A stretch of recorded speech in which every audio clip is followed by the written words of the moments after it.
This version of It's Eric Nagel has been modified from its original broadcast. Content has been edited to fit this platform. Believe none of what you hear and half of what you see. Are you ready? I said, are you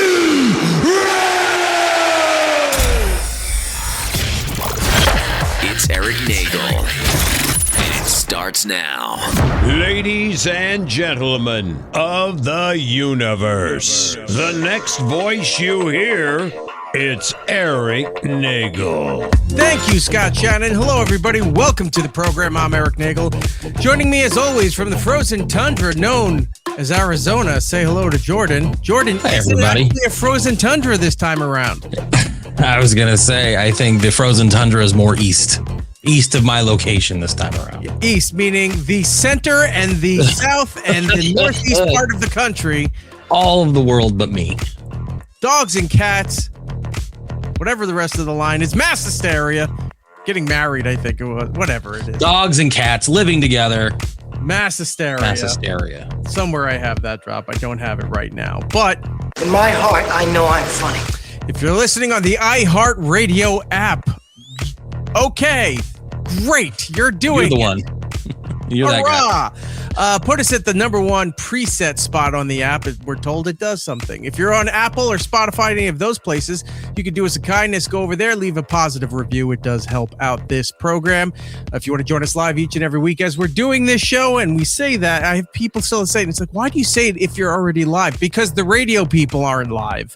They hear it after the live broadcast. So yeah, stop thinking about yourself. Put that all together in your head, right?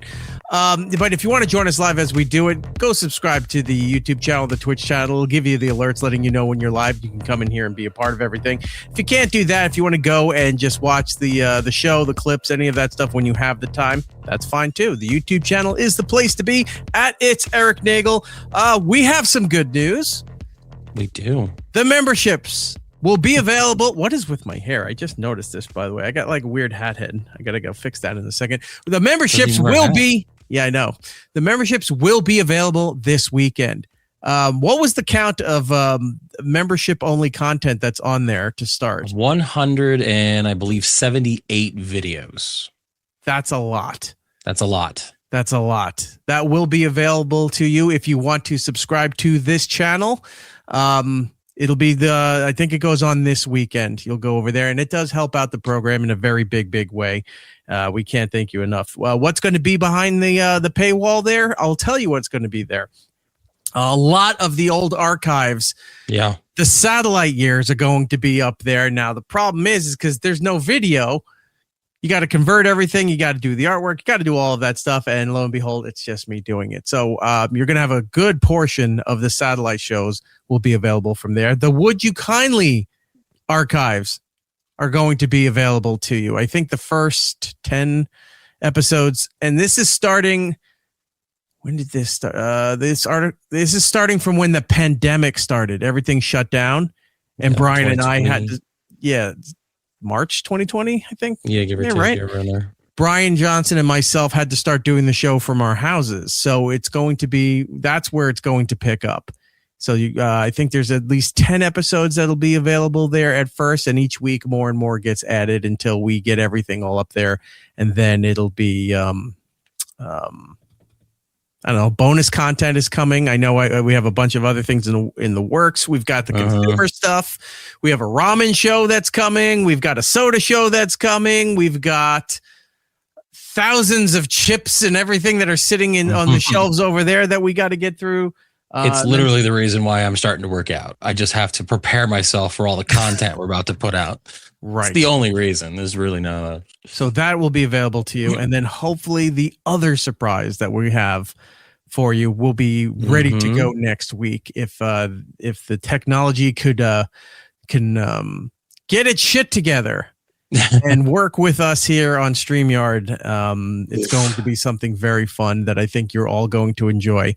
And that's going to start off at a slow pace too, because you're going to have a certain amount of things that'll be available for you, but there'll be more coming in the weeks going forward that I think you guys are really going to have a lot of fun with and going to enjoy. So that is all there. Jordan, do you have anything you want to update people on Anything going on? Nothing too crazy. Still can't get rid of this cough. It's the 1,000-year cough, apparently. I don't know what's going on. Next week, I will be updating what's going on with my roof. I did get a nice phone call from the roofing company. We are going to be discussing monetary restitutions tomorrow. So next week, I'll have an update on that. But yeah, I mean, nothing too crazy. It's been a weird week. It's weird because it's Thursday while we do the show, and we all had Monday off for Martin Luther King Day. And it's just felt like the longest week I've had. And it's only been a couple days. And I don't know what's going on with the way the weather is. Excuse me. It's just been a very weird, long week, and I haven't really done anything for most of it. I did go and work out at the gym. I know that's lies. I mean, no, I did. I'm trying to get down to my baby weight, Eric. It was interesting. 14 pounds and a giant ass head. No, it was interesting getting back into going to like an actual like gym. I went a little bit late in the night at night, so it wasn't super crowded. Mm-hmm. It's still, just gotta go with it. I'm not like lifting weights yet. I've got to get my wrist feeling better, and then I'm so afraid after I broke my arm a couple years back, like I just can't lift as much weight. Like if I'm going to try to do weightlifting with that arm, it just feels like I'm trying to like lift, and then it starts to feel like I just feel like something bad's going to happen. Get a brace. I can't do it. Yeah, that's what I'm thinking. I'm going to try to do something to kind of brace my elbow area where I broke it. Yeah. But yeah, I'm just trying to get my wrist to heal a little bit better before I start really doing that. So I've been doing a lot of just cardio stuff, like running and maybe the elliptical and stuff like that. I hate bikes. Like I don't like sitting on bikes. Like I think it's dumb. And I have to watch with those seats. Yeah, you got to take the seats off if you want to sit on. Yeah, you really get. Yeah, if you want to feel comfortable. But yeah, so yeah, it's just been a kind of a normal week. It's the last like week of a real vacation for me until like Memorial Day. So I'm just saying, like for like a shortened work week and things like that. So nothing too crazy. But I might be having an extended time off next week with. The weather that's coming, we'll get into that in just a second. Hot weather talk coming up in just a bit. On the ones and twos. Trying to figure out some of the other stuff. Later on the show. Yeah. Our pal, Bert Kreischer, will be on here. Yep. To talk about his brand new show on Netflix called Free Bert. It's really good. I watched the rest of them today. You did? Oh, it's good. So fucking funny. Yeah. There's 6 episodes, I believe. 6 episodes, and they're about 30 minutes long. They go quick. They go very fast. I can't believe how good that show was. Not that I didn't think Bert was going to put something, put out a piece of shit or anything. But when you're trying to do some sort of it's a sitcom, but not like a traditional sitcom with a laugh track or whatever. Right. It's kind of filmed like Modern Family, that kind of thing, where it's just follow them around while they're living their lives, things are happening and what have you. But what he was able to get away with, because Netflix, what he was able to get away in the confines of a family sitcom was insane. You're talking about a family sitcom where one episode focuses solely on a boys' trip to Atlanta for some reason, and they end up at a strip club. Like, it is just so fucking funny. There's cameos. There's all kinds of fun stuff. The kids in that show are insane. Oh, but, they're so good. They're so funny. So, yes, Bert will be joining us a little later in the program to talk about that. What else do before we get into the rest of the show stuff today, I got to show you some things that I found in the wild. Ooh, what'd you find? First off, for the soda show, I found the elusive 4th entry into the Stiller soda family. Oh, nice. The cola. I haven't found any of those. So I don't know where they are. So we've got, at least for here, we've got the Shirley Temple. We've got the cola. We've got their lemon lime. And what was it a root beer? The 4th one? I think it was a root beer or some kind of like cherry Coke or something. It's out of reach. I can't get to that stuff. But where did you end up finding these? Like at a normal grocery store, or it's like a specialty store? Supermarkets. Okay. Some supermarkets have it. I don't think I haven't seen them in mine, but I'll take a look at maybe like a. I don't know if Sprouts or I don't know if Trader I've Joe's. seen them in like a Target or a Walmart or something. Mm. Okay. And I went to Walmart this week, and they did not have the Ghost lemonade iced tea yet. I know it's coming back. Did you find the Welch's grape cranberry yet? You mean this one right here? Oh, it's so good. Is that what you're going to drink tonight? Because I got something I'm going to show you that I'm going to drink tonight. I believe that's going to be. But I also found these too. So you know that Alani? Yes. All right. I tried a couple. I didn't care for them. The peach They're one too sweet. was actually not too bad. But this is the new one, Cherry Bomb. Yes, my daughter had that the other day. Did she like it? She did. It tastes kind of like a cherry Coke. Fantastic. Good. Because I have that. Real quick, I'm going to address something while you're doing that real fast. Why Are You Boys in Portrait on YouTube? There's actually 2 different feeds on YouTube. If you go to our page, if you click on one and you find that it's in portrait, go out and go to the other feed. For some reason, StreamYard puts it out in 2 separate feeds now. So we do have a portrait mode and we do have a regular mode. I noticed that as well earlier. So yeah. So it's called while we do the live stream, padding the numbers, if you will, because I guess when StreamYard updated with YouTube, this became a thing. And the first time we're like, why the hell is it doing this? The second time we forgot how to turn it off. And then we just said, you know what, screw it. I don't care. I keep forgetting to go and manually disconnect the vertical on here. You don't need to watch it. It's just there for whatever. Although they did a new interface for TikTok. So maybe next week we'll try, because we got to drop one of the feeds. So maybe we'll drop Twitter, X, and do try TikTok, see how that goes. I'm not too hopeful for it, but I'd like to experiment with it and see. Why not? The other Alani one is this Winter Wonderland, which I don't know what even the flavor is. I hate when these drinks, like Prime does this shit all the time. I won't drink Prime. They give you artsy or branding names and they don't tell you what the fucking flavor is. So they name these things like Bath and Body Works does their candles, where it's like, this is Moonlight Path. I'm like, what am I fucking drinking here? Yeah. I have no idea what's in this. Here's what I'm going to drink tonight to make you a little bit jealous. I know you, I think earlier today when we saw each other, you were drinking a Monster Rehab, if I was not mistaken. Well, I know how much you can't find any of these, so I decided to drink this in front of you. I found them. Oh, did you? Good. Yeah, so, I did. I don't have it here with me, but 7-Eleven is starting to carry the other flavors of it now. Yeah, but they raised the price. Yeah, most of them do that just so they can do like the buy 2 get 1 free, just to make you feel but like the Monster Energy deal. things, like I don't care about the Monster Energy stuff except for that iced tea. That's the only thing by them I'll drink. They were like 2 for $9 or 2 for $10. Oh my god, really? Yeah, you need to move from there. Come over here where we don't get weather and we have cheaper drinks. Yeah, don't want to do that. I don't know. It's pretty to visit where you are. I don't know if I could sit there and live with that. Ladies and gentlemen, internet celebrity. Hi, Hellraiser69 is in the chat. Hello, sir. How are you? Always welcome. Good to see you, my friend. I saw somebody else in there that I hadn't seen in a while. Jay Shep's back in here. It's been a while. That's right. Old baby weight Jordan. Baby weight. Yeah. Yep. All wet blanket. So we have all that stuff. We went vertical, so I have to look smaller on that vertical feed now. We need to look up a little bit. You know, when they say suck it in, it's usually the gut thing. Now we got to go like this just to fit into the rectangles. Right.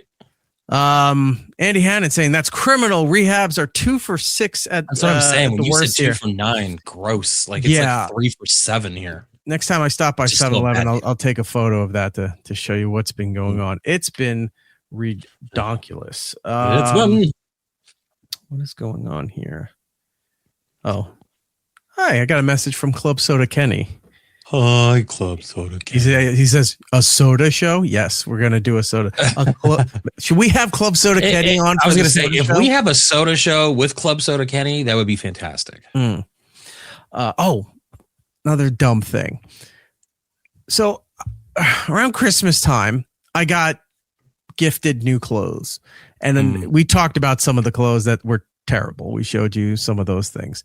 But the clothes that I liked that were good, I realized the other day and go, wait, where are those clothes? I have not worn them yet. I know I got them. I couldn't find them anywhere. What I forgot is that I have a thing where I get any new kind of clothes, I throw it into the hamper right away. I pull the tags off, throw it in the hamper. I wash everything before I'll wear it, right? So apparently I washed it and they were put in another room to dry and forgot about. So they were stacked up in my guest room, and I said, "Oh, there they are." So now I'm actually going to get to wear them again. It's been a month, so now I can wear it. But look, remember how I had the Savannah Bananas shirt? Right. You know how they expanded the league? Yeah, they added like 2 more teams. Yes, which is look awesome. at this, my friend. I like it. Loco Beach. What was it? The Loco coconuts. Beach coconuts. That's awesome. It's fantastic. Yeah, like I said, I have they're playing 2 different venues here in Arizona in the next couple months. None of which are going to be attended by the Savannah Bananas, but some of the other teams will be playing. I may or may not good. know. It does. You don't just have to go see this. I mean, it's great to see the Savannah Bananas, but they're all like that. All their teams are doing acrobatics. They're essentially competing with the WWE at this point. Yeah, no. So I may end up going. I don't know. I'll figure it out. But yeah, I think that's the best way to watch baseball for me. Like, it's just fun. It's just a real fun trip to go on. In the chat, it's coming in. Got to get Kenny on for the soda review. It's a must. Get Kenny on. Look at that. That's banana baseball. Sorry. Intersect. I used to do an impression of Kenny for a friend, and she said it did it for her. Oh, thank you. Thanks. Do we have the soda trailer in here? Oh, I don't have it loaded in here. Maybe next time, Kenny. I apologize. Yeah, put that in there.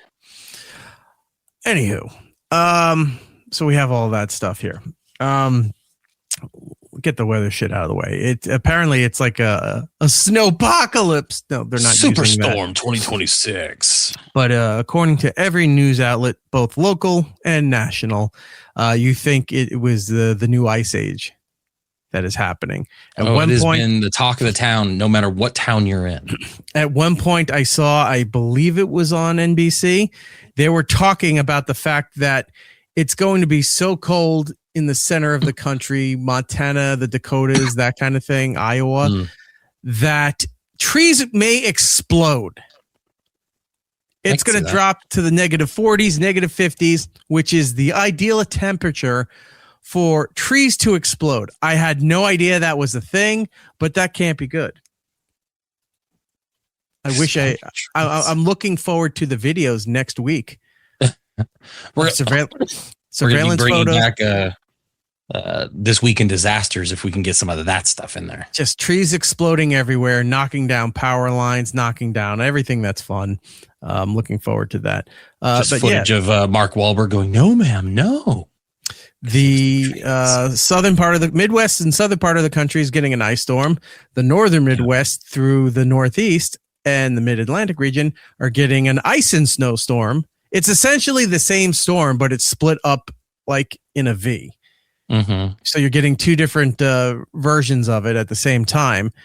And here is going crazy because they, for a while they were saying, it's like, well, you know, it's like when they predict the hurricanes, there's all these different models. Like there's a European model, there's the American model, there's like 6 other models, which I don't know what they are or how they qualify for anything. They couldn't get a consensus on all the model projections. And now they're starting to get that stuff in, and they're freaking out because it's looking like in the not the United States, in the New York City area, we're getting about 2 feet of snow. I don't know how that is going to be possible, but alas, that is what they're saying. I had a screenshot. I don't know what I did with it. Damn it. I thought I labeled it. Maybe I labeled it something different. I had a screenshot here where I was watching this news, and they're just like, they're very calm about it, but it's like a silent freak out, if that makes any sense. I mean, no one's rushing to stores and clearing out all the toilet paper and all the canned goods. Everyone's just kind of like, oh, they are. They are. I pulled a news clip on that today too, to show you that, because it's always the same thing. It's like, look, every time there's a big thing. it's bread, it's milk, it's eggs. It's like Pornography. Who's good? It was a pornography store. I was buying pornography. People buy other shit. They never go and talk about the fact that, hey, the lines are out the door at all the wine shops and places to buy booze. That's where everybody goes. But they're not talking about that. It's always like, what are kids going to do? Because kids love French toast. What kid is eating French toast nowadays? Unless you're at a diner or something like that. Are you making French toast at home? No, you're not. That's the only thing. It's like, well, the milk and the eggs and the bread, that makes French toast. You can make other things. And they don't do that. Here it is. I found the image here. Look at this thing. This was 4 hours ago, the projection. Now it was saying 8 to 16 inches because I'm right outside New York City.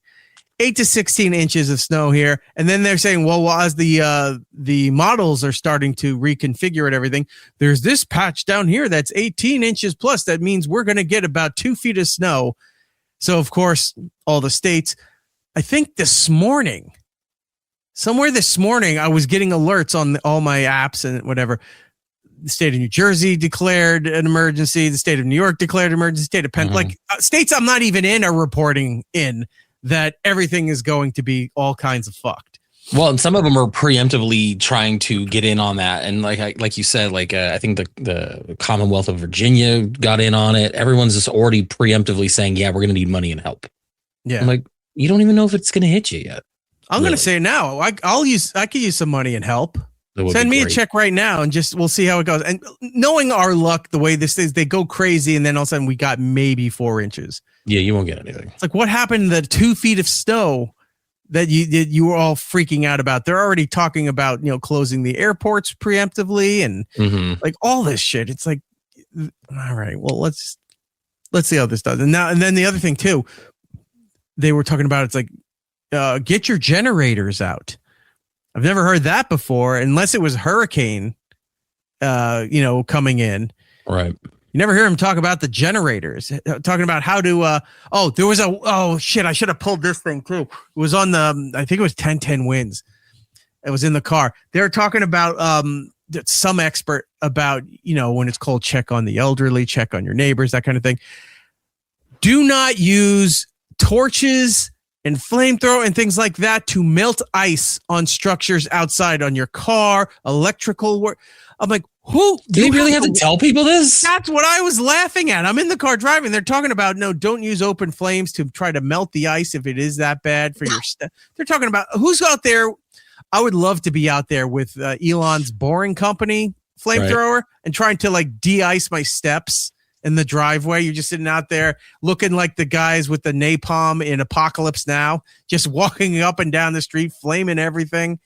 This reminds me of Independence Day, where that newscaster was like, "And we're warning Angelinos not to fire your guns at the spaceship as you may trigger an intergalactic war." I'm like, no shit. Don't. Yeah, but at that point, you probably should have.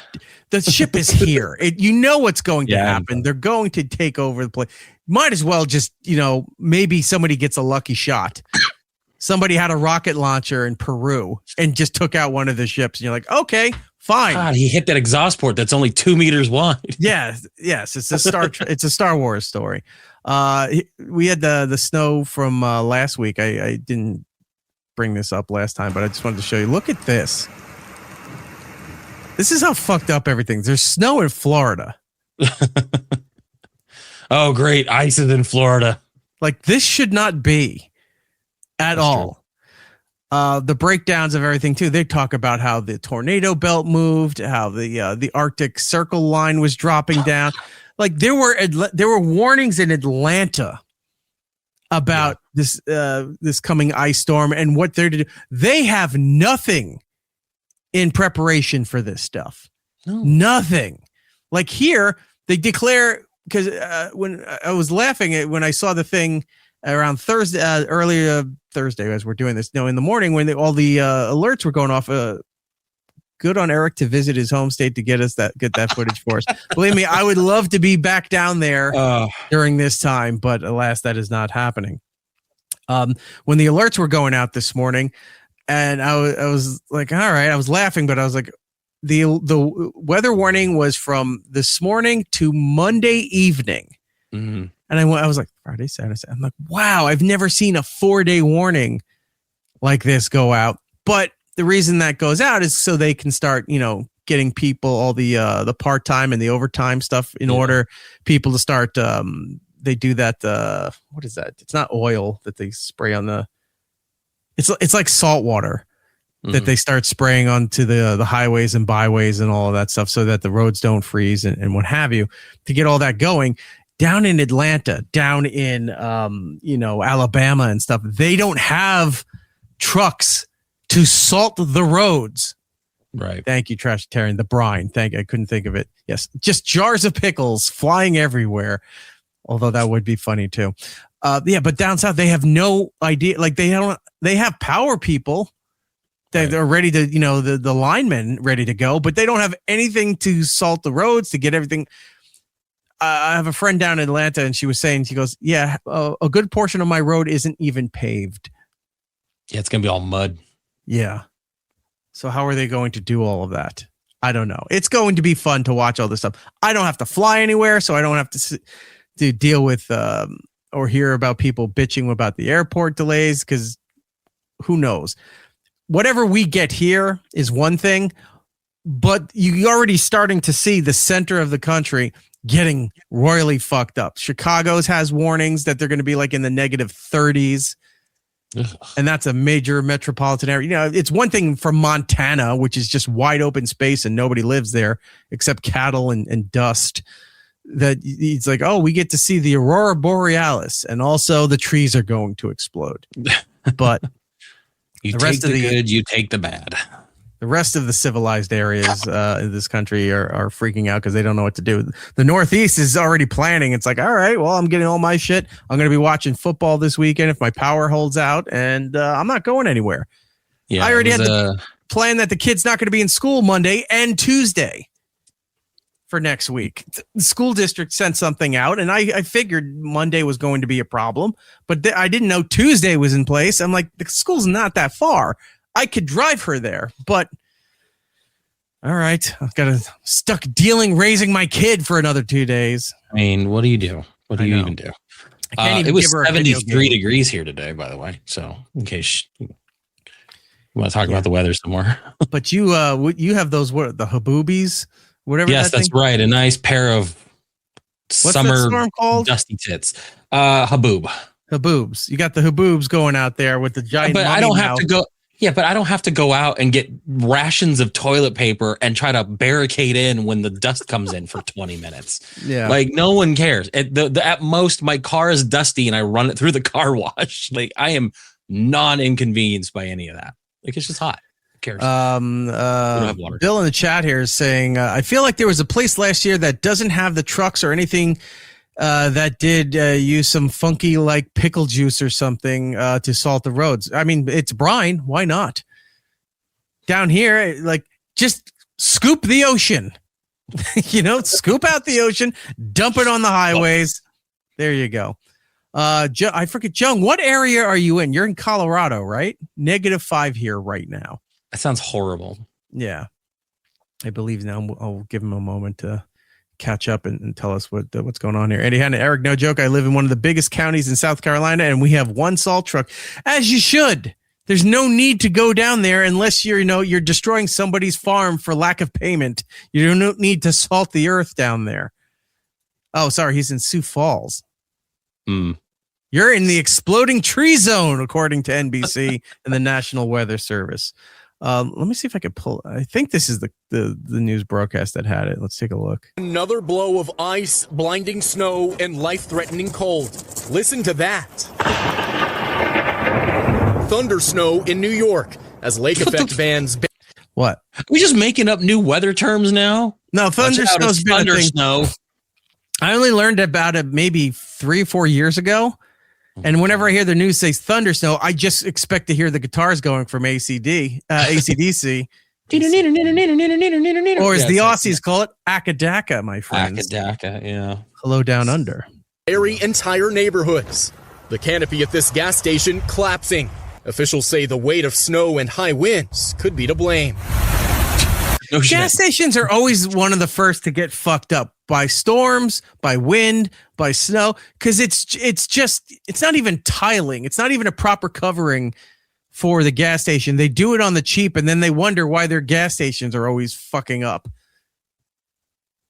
Build a gazebo or something, or something with a gazebo has a roof, right? Yeah, they have a roof, Yes. no walls. Yeah, build a gazebo, even a trestle, like they have in wine country. You know, even that's a step in the right direction. It's solid wood. It has vines and Christmas lights on it. It looks fantastic. This poor man's trestle fell over under the weight of the snow and ice. Weather could be to blame.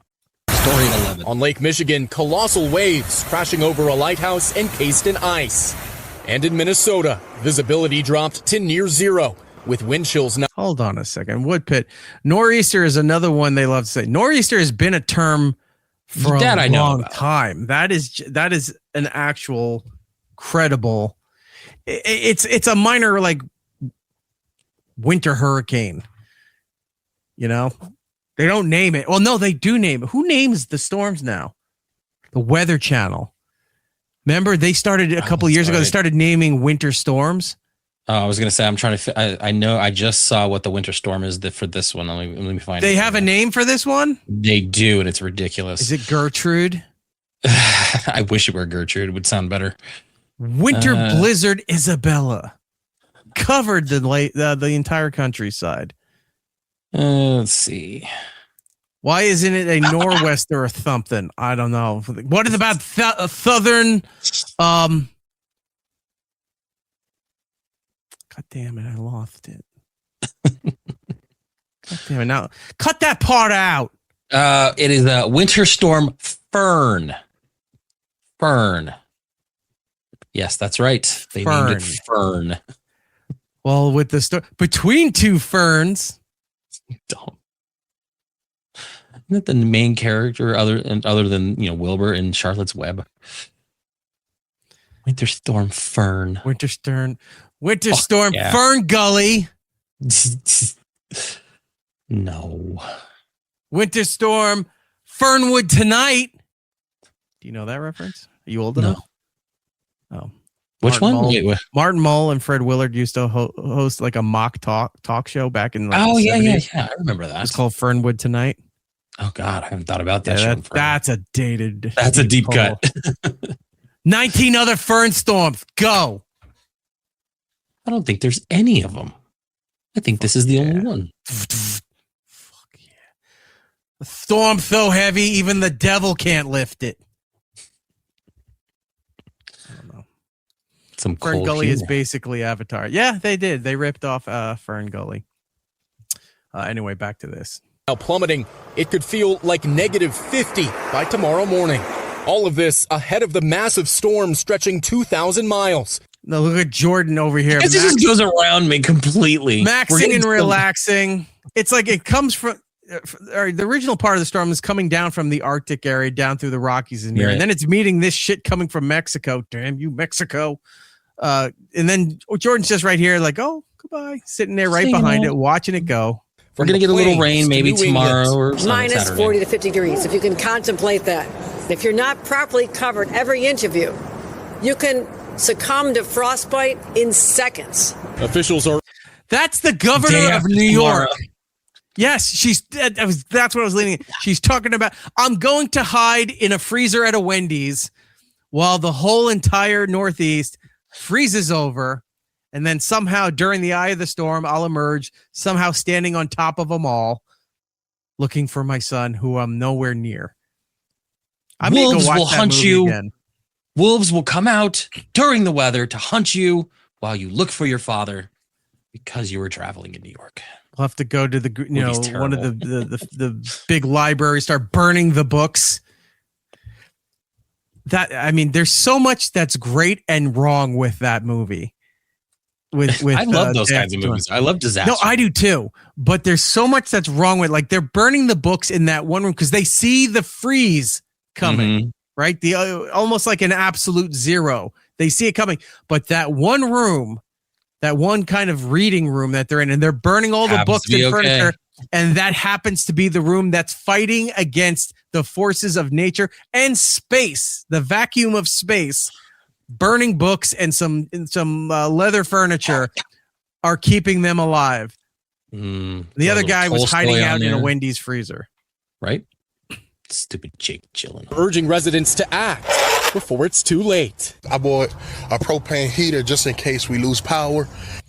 These guys bought a propane heater, burns the place down because they put it inside the house instead of properly venting From a run it. on propane in Alabama to lines snaking around grocery stores in Missouri. Bread, milk, and water are flying off the shelf. There you go. This is the thing that you were asking about earlier. Bread, milk, and water. Those are and they didn't put eggs in there. How about there's people running around? Know what I would do? I'd be running around at the people going crazy and narrating it like supermarket sweep. This guy took 5 turkeys because he knows they cost the most. There's some imported hams from Italy. Going in the back there. Here's a guy went completely away from all the vegetables and went right to the cured meats, which is definitely going to rack up his dumping cost. cans of caviar and dog food and everything in there. Yeah, those are expensive cheeses. That's the footage you should be showing. Supermarket sweep. Yeah, there's bottles of distilled water are missing, and like no one gives a fuck about that. All the Canada Dry is missing. Go down the one aisle and goes, for some reason, all the Hallmark cards are gone here at this super. Why? There was an Sorry you froze to death. Yeah. All of that shit's gone. There are a lot of people in there. It's worse than Thanksgiving. Pretty busy in there. Yeah. The cashier saying every day I was getting busier. The South is in the crosshairs, with the potentially crippling ice storm threatening to bring down branches and power lines. One electric company telling us just half an inch of ice can add 500 pounds of extra weight to cables. First responders in Dallas. Yeah, so I've seen some of those IDAS officers. I get it. Yeah, the power lines down there are the equivalent of the shitty coaxial cable from Radio Shack. We're up here. We've got like the thick Cat 5 cable for the power lines. Down there, had to replace these in years. Yeah, they're just not. It's all on those like 6-prong splitters, one wire going into there, and then they wonder why their power is so low, their signals are terrible. Yeah, because they split it too many times. Anticipating a surge of emergency calls. But most important, we're trying to encourage people to stay off the roads. We're trying to encourage people not to call us. We're trying to keep the numbers down. It's essentially like going into the fast food drive-thru when your meal's not ready. Like, could you just wait over there? Because if you stand there, the clock is going, and they know. Yeah, they got to make their numbers. That your service is slow as shit, and people will get fired if they don't need to be there. Ryan Chandler joins us live. Ryan, we heard it there in your report. Worse than Thanksgiving. Those store shelves looking very empty. What are people telling you about how they're preparing? I forgot Jimmy Fallon's hosting NBC Nightly News now. And so he was not ready. That guy. I love the delay on that. Yeah. Look, when in times of war or whatever shit's going on there's people. When they throw to their correspondents over in like the UK or in Israel, something like that, when they be talking, is like, so what did Iran have to say about today's strike? Yes, well, blah, blah, blah. And, they're doing the whole thing here. This is in country. Right. Yeah, this should have been instantaneous. And he's like, like he had stage fright. This is like he's the one guy available in this area. So it's like, hey, he's the local guy at their NBC affiliate. Time for you to step up. You're going to do the nightly news. And now he's just he's all kinds of flushed. Well, I mean, he's out there reporting on probably one of the worst predicted winter storms of the year, and he's wearing his Old Navy puffer jacket because that guy looks not prepared for anything. Yeah, that's that crap Opie used to wear, that North Face. Mm-hmm. That looks like, it's the inside lining of a life jacket. That's what you're wearing to protect yourself from these temperatures. No, but he's not even there to report about the weather. He just said, he's like, tell us about the grocery stores. How will they restock? And Tom, listen, people are taking this very seriously. What doesn't he look like? Not me. Doesn't he look like what's his name from Dora the Explorer? What was her friend's name? Diego? Yeah. Concerned shoppers today, some of them telling us they're preparing to stock up to stay put throughout the duration of this storm. And that really is the top advice. That's all the wrong. All right. I want to point out something that's staged right here. Look at this. So just one thing in there. There's no way there's that one. This is the ramen section. There was nothing there. They put, I think I even have this. That's that Tapatio. That's the Tapatio one, yeah. Wait a minute. Hold on. Because on that top shelf is the Nong Shim stuff that I get that I love. It's really spicy. Right. So they're like, well, this is too empty. We got to put one thing there to give it, context. Yeah, we got to make it look like it's the apocalypse. It's the Tapatio thing. It's that exact one. Yeah, that's the exact one they put there. It's like just put it in the middle there to show, the breadth of the situation here. That really is the top advice from first responders. The best way to stay safe, Tom, is to stay home. No we shit. Thank you for watching. No shit. Try to cover up if you can. Don't go outside. Please don't drive while they're out there cleaning up the highways. Yeah, we know all this stuff. Best way to get through this, Bob, is to stay warm. Back to you. And then the anchor's there. I'm Colin Farrell. Doing the blinking thing. Yes, I'm Colin Farrell. All right. So this is the likes of something we haven't seen in a long, long time, especially in the South. They're not used to the ice. The Northeast is getting 2 feet of snow. I mean, Buffalo essentially is laughing at the rest of the country. Like, this is old hat. This is nothing. Those idiots are always out there clearing out football stadiums. I was just going to say, it's like you guys are all freaking out. It's like we offer Buffalo, the shitty seats in top back, and then all the fans show up there. Some shirtless, some just wearing a vest, and they're out there digging out the football field for the team. Yeah. We're like, after this, we're going to go hit up the Anchor Bar, go get some wings.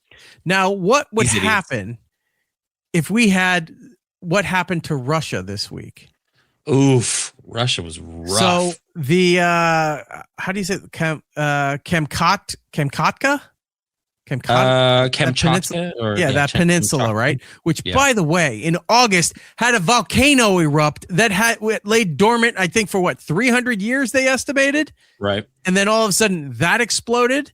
Same area got like 60 feet of snow or something ridiculous. Now, you have to dig pretty deep to find the actual footage because of AI. There was so much fake footage out there of these snow drifts over the top of apartment buildings, right? And people climbing out their balconies and sliding down the big thing down to the street. It's all AI bullshit, but this is actual footage here. Take a look at this. I don't want to play the music. Yeah, don't play the music. But let me go back there real quick. Look at this. That's the street light. The street is like at least 10 to 12 feet below where she's standing. Well, gotta go slide to the liquor store. Yeah, that's pretty wild. See, that I would leave the house for. I would actually go as an adult. I'd go back and go sledding. Yeah, of course. Aim for kids trying to climb up back the hill. Yeah, you're taking them all down. Spray your cereal stuff on your thing and then just slide right down. Yeah. Look at this. God. Oh my God. And there's no way I'm shoveling anything. I said, I'm going to take my chance, and either the government's going to have to come dig this out or I'm just not going anywhere this week. What did you do the whole time? Why didn't you go out there and shovel? I was playing Fortnite, sir. I'm sorry. I was not leaving my house. They said I had to cover up. I didn't have enough proper clothing to cover my hands, my face, so I just didn't take the chance. Cars buried. Like this all happened, I think, like in a couple of days. They were just getting feet every couple of hours. Soviet Russia shovels you. Now, Russia doesn't have the best infrastructure in the world, especially that part of Russia. Moscow, I'm sure, is way more equipped and prepared for something like this. But this is that far. How tall those snowdrifts are compared to that those buildings. Yeah. Yeah, that's what I would be doing. Yeah, pushing your kid out the window, letting her fall down there. Yeah. Here, go get the car. I would do that. I'd dress my kid up like the younger brother in A Christmas Story. Ralphie's little brother, yeah. All stiff where they can't go, and right down the hill, hear her scream, crying, and I just point and laugh. Turn the video off, then I go help her and be a concerned dad.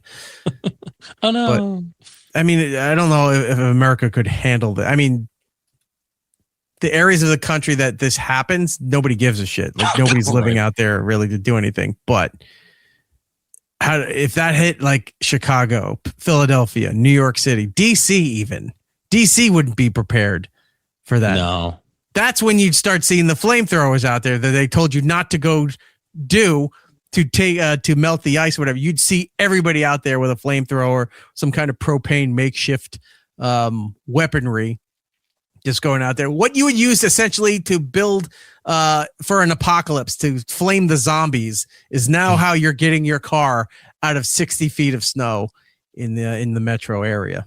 I always wonder, like, especially with these kinds of like storms, we heard that guy, he's like, I went and got a propane heater and all this stuff. I wonder how many people like, wall themselves in the house to stay warm, use these things, and then like die of carbon monoxide. You know what I mean? Like, I'm wondering how. I joked about it earlier, but it always happens. Yeah. Oh, those people that what are those things called? They we pulled an oil drum like the old homeless people and just did it in our living room. You know those fake fireplaces that like they sell at IKEA and furniture stores, where it just makes it's just essentially some kind of like plastic that's moving up and down with the light to make it look like, give you the essence of a fire that's happening. Even things like that, if not properly ventilated, will burn your place down, or carbon monoxide poisoning. Wild. Well, we're going to have to keep tabs. Let's make some notes. Yeah, I'm going to keep an eye on that. How many people died from carbon monoxide poisoning? How many places burnt down because people brought it? And it's like, well, I brought the grill inside. I figured, well, it was out. I just turned the grill on in the kitchen. Let's see how that goes. Upstairs, it's like I had to light the upstairs hibachi so that we could all go to sleep. The exploding trees. We need to find videos of the exploding trees because they said that's going to be a thing. Yeah. So much stuff to keep tabs on here. I mean, you'll get all the CC footage of 150 car pileups, truck accidents, people sliding on ice. We'll have all that stuff, but then we got to look for roofs caving in. There's so much to look for, so much to keep an eye on as this storm progresses through these United States.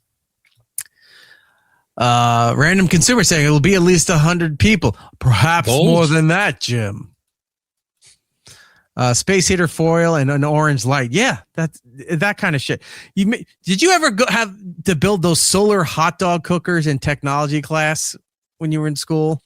No, but I remember those. But I didn't. I never. It was just essentially building like a skateboard half pipe and putting tin foil on it. Just foil and you stick a hot dog in it. Stick a hot dog on the thing. No, even better. What was the ad that we watched last week? That it was the hot dogger. So you stick them on the little pikes and it electrocutes hot dogs to death. Plug that thing in there. Try heating your household with that. It's going to be fun. It's going to be a thing. Yeah, I always like this. But Bert Kreischer, biggest fan here. I saw his name. I pop in. Free Bert on Netflix now. Yes, that is true. All the episodes are available on Netflix. Bert will be on the show a little bit later. Let's see. Is there anything of it? All right. So yeah, that's everything for the snow and all that fun stuff. Moving on. What else? While this storm is happening, there's going to be the chance of theft. Yeah. Always. People will break into cars. People will break into houses. They'll be under the guise of I was checking on the elderly. I was checking on my neighbors, and that was not the case at all. But the kind of theft that you don't expect to happen. We didn't get to this last week, but I would love if this trend bled into the heavily damaged snow areas, the Pokémon theft that's been going on. Jordan, you're aware of this? I am. There has been a resurgence. Like, it died down for a little bit, but there's been a resurgence of these big packs of Pokemon cards, box sets, things like that to get all the rarities. And it's gotten to the point where some of these retailers like Target and Walmart have been specifically setting limits on what you can and cannot buy, because you'd be these guys that would come in, grab a cart, and literally just put them all in the cart, go and buy all the sets that ever came in. And it got to the point where then you're like, nope, you can only get 2. And then, of course, that starts fights and things like that. I mean, a couple of years ago, there was that incident, a couple incidents where people were starting to get, real pissed off about this stuff. They would fight. I think some guy got stabbed. I know someone got, shot to the point where even Target and Walmart wouldn't sell them up front anymore. Like you couldn't buy them near the registers and things like that. They would ration, like they put them out in the electronics section, and that was the only place you could buy them. But and it's gotten crazier now. I used to see it at Target when for a while baseball cards were not really big collectible stuff, but then I guess Topps did something new. They changed stuff up. They had one of one autograph things. I know WWE's heavy into the trading cards now, and you see those people whenever those deliveries come in, like they know the days. You just wait. Yeah, they're there at Target and they're by that area near the self checkout stuff. And it just looks like Black Friday, grocery stores started getting into these things too, where they have these kiosks now, these electric vending machines. So they have like the touch screen of all the different Pokemon packs that this machine can sell you. And I was in my local Safeway maybe a couple months ago, and I was walking by and I saw it. I was like, oh, that's interesting. And then I saw these kids just kind of sitting there, standing around. The employee literally had to come up and goes, they don't restock this thing until tomorrow around this time. And they're like, oh, and then they walked away. Like people are casing the joint for like these machines that get restocked. Random consumer said you can't even pick them up yourself at Target here. You have to ask for them at the customer service center. What's his name on Chad's show? Anthony does that stuff. Like he avoids work and gets all these boxes. Hits various fast foods throughout the day, and then goes to all these stores and buys these giant cases of cards, breaks them down, and I guess that's how he makes his money. But I used to hear those stories on Chad's show where Anthony was going around. He knew when they were coming in. He knew who to talk to. He was, greasing some of the palms of the people at the stores there so that they would keep certain things aside for him, which you're not allowed to do. But good on him. That's smart to do it, because I used to do it back in the day, in the 90s, for Hot Wheels treasure hunter cars. Oh, I remember those. Hot Wheels are still. I see guys like sitting there sifting through bins at like Target, Walmart. I used to do that. So the girl I was dating at the time, her brother was big into cars. He was younger than us, but he was into cars. He worked on cars with his dad. Car magazine, like he was going to be a car guy, and he had a lot of NASCAR stuff. What's the drag racing? NHRA. Yeah, those kind of things. Yeah, he had a lot of the Hot Wheel stuff too. So I knew people at stores, and I had those connections. I would grease the palms. It's like, hey, whenever the new because you got you were lucky if there was one in a giant box of Hot Wheels that they hung on the pegs, right? But sometimes you'd get anywhere up to 4 in a box. So I would tell them, and luckily they didn't know what they were for. I just said, these were for a younger kid. If he's looking for these kind of things, if you see the ones with the green labels like this, just put them aside and, I'll come and get them. And they did.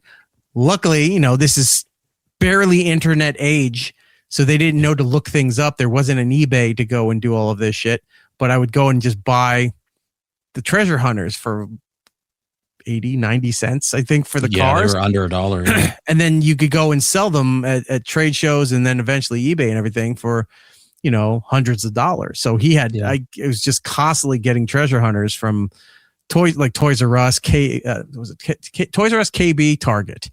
Yeah, where I was doing the rounds for all of that stuff. Well, it's anytime you get anything that people want to collect and go crazy about. I mean, Funko did the same thing. People would go hunting for those Chase Funkos with the special stickers and variants. But they were going to events. The thing with Funko is like you weren't tearing through stores looking for those things. They were tearing through stores. Target would sell like a specialty one and only get like 4 in.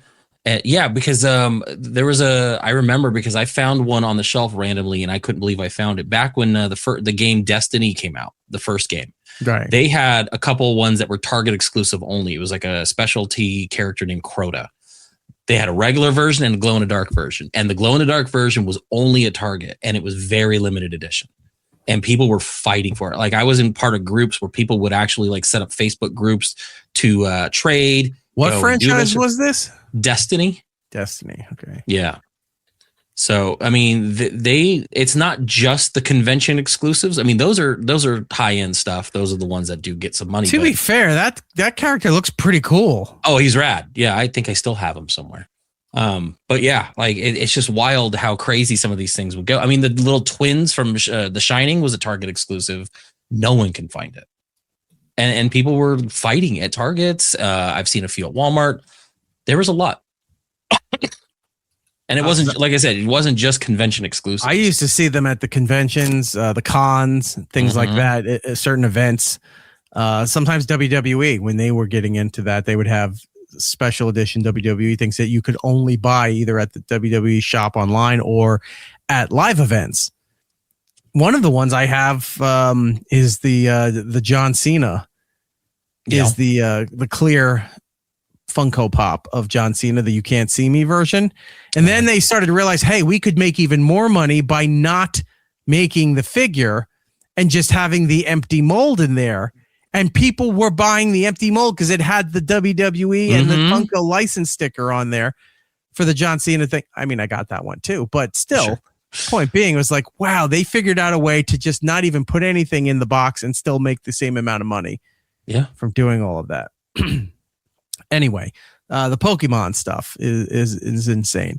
Let's take a look at this. Now, police are looking for a group of thieves who robbed a Pokemon store here in Manhattan. It was a bold crime captured on surveillance video. Yeah, just look at this video here. Investigators say the suspects ended up walking out with more than $100,000 in merchandise.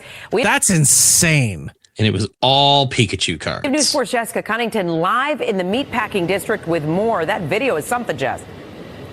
That's what I thought her name was. Cunnington. Again, I don't know. It's just I heard it wrong. Again, this is in New York. Yeah. This is, let's see, NBC's in the Rockefeller Center, meatpacking districts down 14th, 13th in there. So this is about 30 blocks away from NBC proper. And you still have this delay. Yeah, the search is on for those 3 robbers that you see in that video tonight. But last night, it was all just supposed to be about arts and crafts and the Pokemon community coming together to connect. But then all of a sudden, customers found a gun pointed at their faces. Tonight, the store is back open, but there's a new security guard at the door. Oh, that'll solve the problem. Yeah, it's Brock from Team. No, I'm just kidding. The security guards at any store. You ever see the security guards at a Best Buy? Yeah, those things.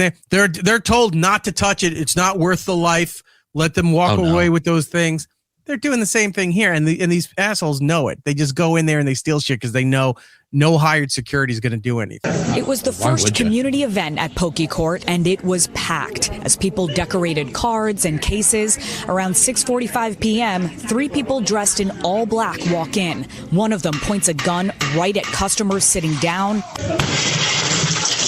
Moments later, the sound of glass shattering. Surveillance video shows some people put up their hands, others run to the back room. It was like clockwork. They came in, they went for the high display, they grabbed a bunch of stuff, and then they grabbed the cash and left.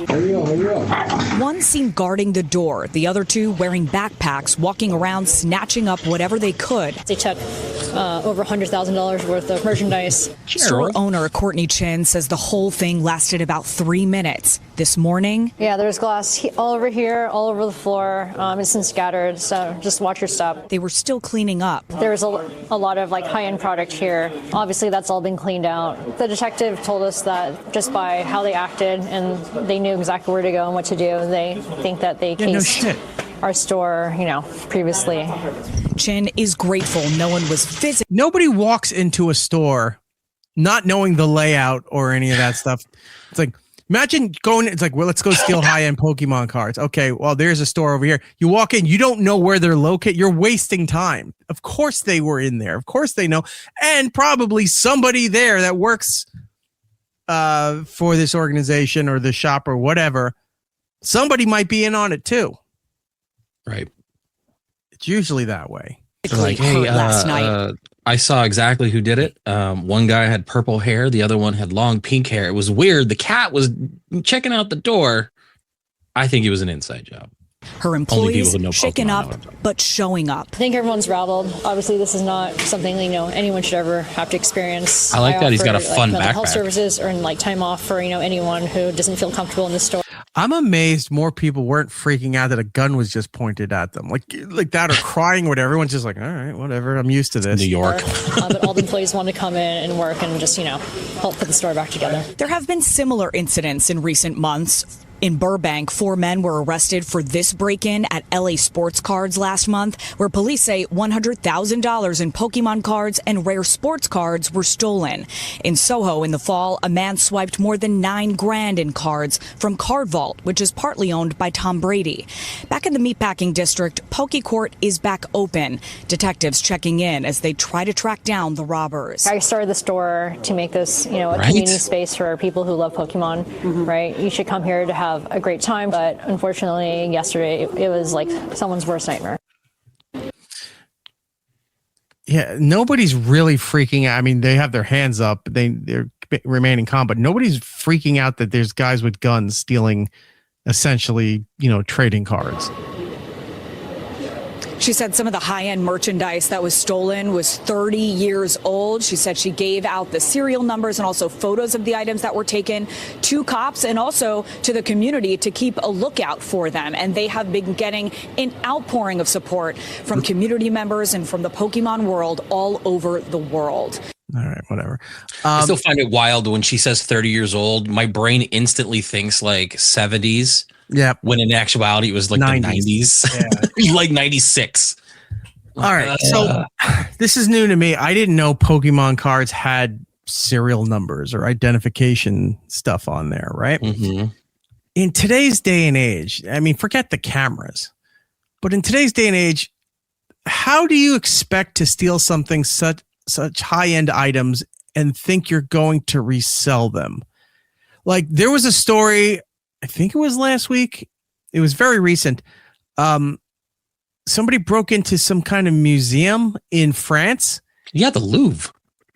Like Louvre. Okay. They backed up a truck with a ladder, like just some kind of ladder. They walked in, grabbed shit, fucking got out. Yeah, they stole minutes. Ancient, well, maybe not ancient, but like old royalty, jewelry, crowns, scepter, all that kind of stuff. When it's not like the 1960s movie where the cat burglar is stealing the Pink Panther diamond, and going to put it on the black market to a world seller. Where do you think you're going to go now to sell anything? Because again, ignore the cameras that are everywhere. You can't sell anywhere because those marks show up. And there's databases, there's things that trace it. And so unless you're going to keep it completely underground and it's never going to see the light of day, you can't sell it in the open market. And there's people who go and do that shit to a way lesser extent. Yeah. But people are that dumb. They're like, oh, I got this really rare, expensive thing. How are you where are you going to sell it? How? It's going to be tracked, and then you get arrested for all of this shit. Now, I bring this up because at the same time that this happened in New York City, we're going to go down to Fort Myers, Florida, where the same event was happening. The what? I think that's kind of an upper class area, right? Fort Myers? I mean, for little Florida, higher. Yeah, I mean, wow. It's all relative, yes. Same thing happened at the same time in Fort Myers, Florida, except it had a way different ending. Look at this. 3 people are behind bars for stealing thousands in Pokemon cards and then trying to cash in at a Fort Myers shop. Deputies arrested this trio, Deshaun Boyd, Jimmy Satan, and Jermaine Warren this afternoon. They took $10,000 worth of the Pokemon cards from Gorka's Pokebarn in Collier County, then tried to sell them to... That's not English. No, it's not. Dynamo Collectibles. It's not even cute, like baby. Gorka's Pokebarn. Like, it's not even like a fun name. Gulf Coast News reporter Madison Adams spoke with the store owner who caught them. And said, that's them, called cops. Busted! You're watching Lee County. I'm already upset. Anchors doing the voiceover role. Busted! Gotcha. Yeah.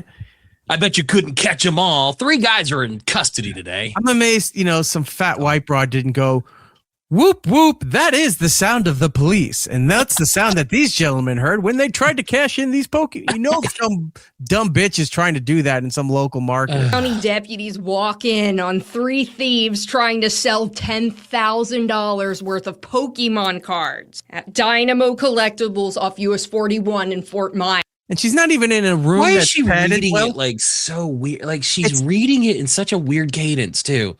Pokemon card, like somebody it's all else phonetic wrote for the her. copy for her, and she's just reading it as in and thinks she's putting the right inflection on. But also, you can hear the room. It sounds like she's standing in like a plastic shower on a boat or a trailer or something, bathroom. right? She's not even in a soundproof room where it just should be dead behind you, so it sounds fine. You're hearing plastic vibrations. Yeah. Right now, card games are the hottest thing. Each pack is like a lottery ticket. You never know what you're going to find inside. Okay, at least she didn't go. Like she You didn't never know what you're gonna get. Yes, that's exactly. She didn't pull the Forrest Gump line. These cards could be worth up to $1,000. Mark Nestico says they walked in his store with 29 booster boxes filled with packs of Pokemon cards. The reason people are stealing these cards primarily is because they're almost untraceable. If you pull a card from a booster pack, there's no serial number. He distracted the suspects while his employee called 911. Joking with them, having a really good time. We let them open free packs. Less than an hour before, deputies say the trio stole them from Gorka's Poke Barn in Collier County. God, I hate her. She doesn't know how to talk. Gorka's Poke Barn. But here's what's interesting. They came in there and stole from this store. They came back not like weeks later to try to resell it. A few hours later, they come back into the store with this stuff. That means when they stole it, they were covered and they were not able to be identified.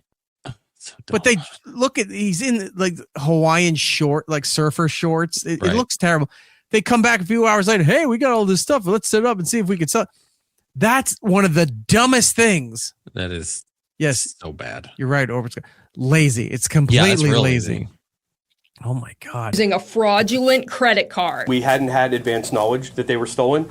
They almost 100% would have gotten away with it. They said they were from the area and that one of them was selling the stuff because they were going to foreclose on his house. The 3 are in the Lee County jail. Deputies are still investigating. God, and tonight I noticed more. You saw that, right? They put their...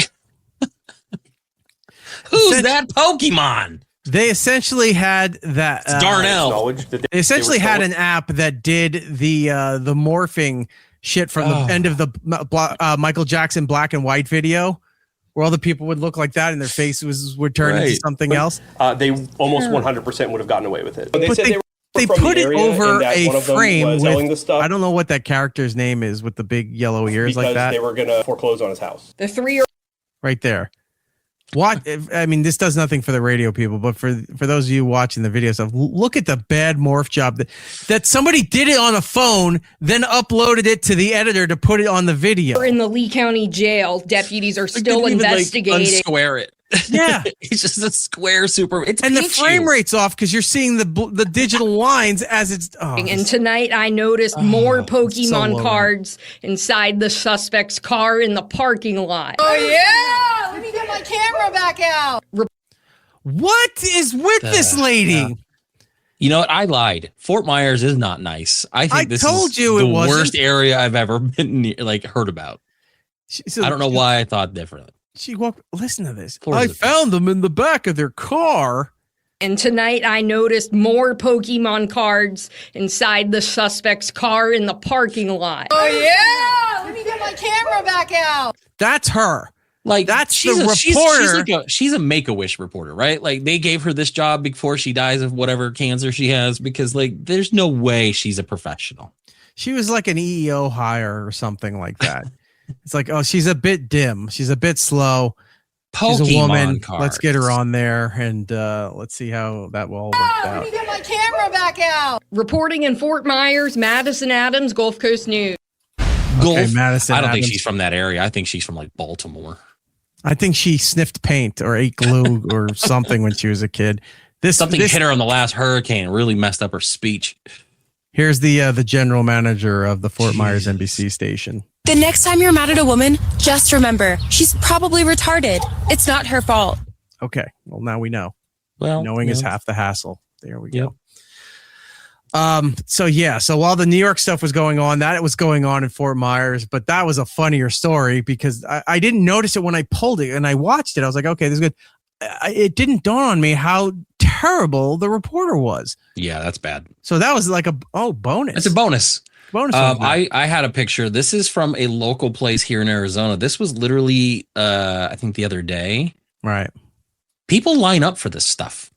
Like there are people like waiting, like they've had their seats saving their spot, but they're waiting overnight to get into a store to buy the Pokemon packs and boxes. Or they're homeless. I mean, no, we're not that organized. We're not homeless here. But it's just wild that like, what? I don't know. It's just too much. Let me put that back up here.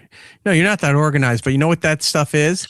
That's all the shit they left in the parking lot from the Turning Point USA rally. Yeah, this is the Turning Point USA rally. Yeah, that's why they have tents and blankets and these umbrella chairs and everything. Yeah, it wasn't, people giving to the homeless like they do in LA, where they dump all their old furniture and stuff under the guise of helping the homeless. Right. This was just shit that they couldn't bring into the Turning Point USA thing, and they just left it in the parking lot. I'm like, all right, great. They got a snowplow, pulled it all up, and then just dumped it off and gave it to the homeless. Here's another video. This is from Entertainment Tonight from a few months back, just showing that I didn't realize how rampant this Pokémon theft was, that people are just going to. Now, look, we've seen since the pandemic, people going in to Walgreens and smashing, stuff up and just stealing cosmetics and toiletries and things. And then it would upscale to them walking into stores that were selling like Coach and Michael Kors bags and things like that. Go in there and steal that. And then the people working there don't do anything because they're not allowed to, I guess. And people walk out and steal these things here. Look at this going on with Pokemon stuff. It's chaos at Costco. What's all the mayhem over? Pokemon cards. Inside Edition, sorry, not Entertainment Tonight. That's right. The Pokemon craze is back, and it's causing pandemonium at stores as customers hustle to fill shopping carts full of the coveted collectible cards.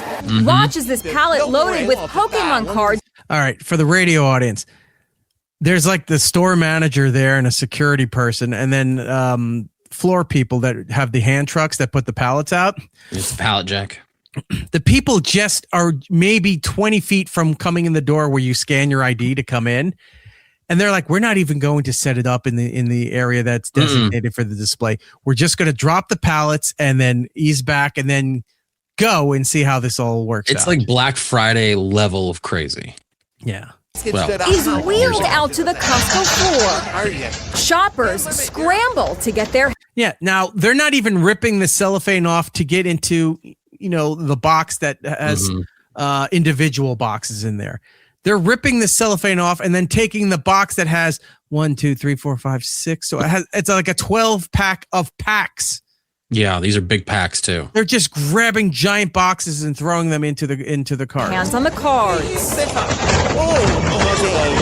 Some of these Pokemon cards can fetch tens of thousands of dollars. I want someone to run by her and grab that out of her hands so quickly. And yeah, exactly. God damn it! I hate that we're on the same wavelength. Sometimes somebody just goes yoink and then runs away. Or you remember the Fox News thing where I stole the lady's the cake that she had? Yes. She was running with the cake. Elizabeth Hasselbeck. I stole the cake and I smashed it into my face. If I knew they were down there live, I'd run and steal the Pokemon thing. What are you going to do? I'd throw it to an Elmo in Times Square and then run away. It's like, I don't have it. You can't arrest me. We have you on camera stealing it. Yeah, but that guy has it. Possession, 9/10 of the law. See you later. Consequently, cops Opie and Anthony on Sirius XM. say thieves are now on the prowl, creating a new Pokemon crime wave of break-ins across the country. In Detroit, surveillance video caught this thief. There's nothing in this store. What are you stealing? Got an Aldi bag. Yeah, but look at the cases. They're all empty. Right. Pawing through cases of Pokemon cards at a store. Cops say he made off with $50,000 worth of good for them cards. for having the font at Outside least for the Baltimore, money. authorities say these two. That's better than the Fort Myers thing. That's better production. Like if you're gonna do it right. It's like, you know what really stands out? The Comic Sans font. Nobody uses that. Suspects shoplifted $25,000 worth of cards. And in Massachusetts, cameras captured this brazen thief smashing his way off with a Pokemon haul worth over $100,000. These go for anywhere from $25,000 to $30,000. Philippe Andre runs First Edition Collectibles in New Bedford. They target a very few specific items off the top shelf and then move over to the sealed vintage display and grab just a couple boxes. He says the thief was after these carefully preserved individual cards or slabs. Those look like those OtterBox cases for your cell phone. That's thick. Yeah. And that's an expensive Charizard too. It was 6 to 7 slabs, all Charizards for the most part, with the exception of one Blastoise, and then 2 vintage sealed boxes, all accumulating to about $115,000. The New Bedford Police Department helped recover some of Andre's cards when someone tried to resell them to another nearby store. Okay, see, at least that's a little different. They think, I mean, they're not going to get away with it, but it's smarter to think I'll go to a store that I wasn't already at to see if I could try to get away with this. And those guys in Fort Lauderdale, there's record of this shit. Come on. Yeah, the guys in Fort Lauderdale stole the shit from that store, came back a few hours later to that store to try to then sell it back to them. That's dumb. Covered thus far is about $50,000 of memorabilia. Andre says stores like his are a target because rare Pokemon cards can resell for hundreds of thousands of dollars. It's a supply and demand issue. Not enough supply and too much demand. People are buying stuff out. When you can buy something for $25 and immediately sell it for $100, then people are going to get competitive. You know, people see the dollar signs, and unfortunately, that's what it's come down to. Cops say as long as shoppers keep up the Pokemon pandemonium, the thieves will keep striking. Where this Pokemon memorabilia and these cards become a target is because of their value. They're worth a lot of money. You know, the police are sitting in these areas, are sitting there and go, of all the other shit that's going on that I have to deal, I got to deal with a ring of Pokemon theft. Like, I've been on the police force for 24 years, and now I'm assigned to sniffing out Pokemon card theft. Pokemon is stupid, and anyone that gets into it in any possible way is dumb. And by the way, I did pre-order Pikachu for Lego about a week and a half ago. I think I have. Oh, God, I'm an idiot. Yeah, Lego decided to team up, and they have 3. Hold on, you do that. They have 3 new Lego sets coming out for Pokemon. One of them is a over $600 set of like I think it's Charizard, Pikachu, Blastoise, maybe. I think it's like the 4 starter or 3 starters and Pikachu. I think it's just the 3 starters now that I think about it. But yeah, it's wild, and it's just getting worse. People are just way into this stuff. And yes, Old Restless, I will enjoy my Pikachu. And my new Zelda set that I pre-ordered because they announced a new Zelda one too. I have them somewhere. I'll show you the card. I don't know why I have Pokemon cards. I've never opened them. Like, I'm not a collector. I know I've never played the video games. It's just, look, I like nerdy shit, but Pokemon was just never anything that appealed to me. But for some reason, I have cards. I think you actually sent me some for the kids. Like, I think the boy had a bunch, and then you sent me a bunch. I sent you that. I have cards from, I went to the movie theater on Long Island. Was there a movie called Pokémon 2000? There was, and there was Detective Pikachu. There's a few. I don't care about those, but the Pokémon 2000 had cards that they were giving you when you came into the theater.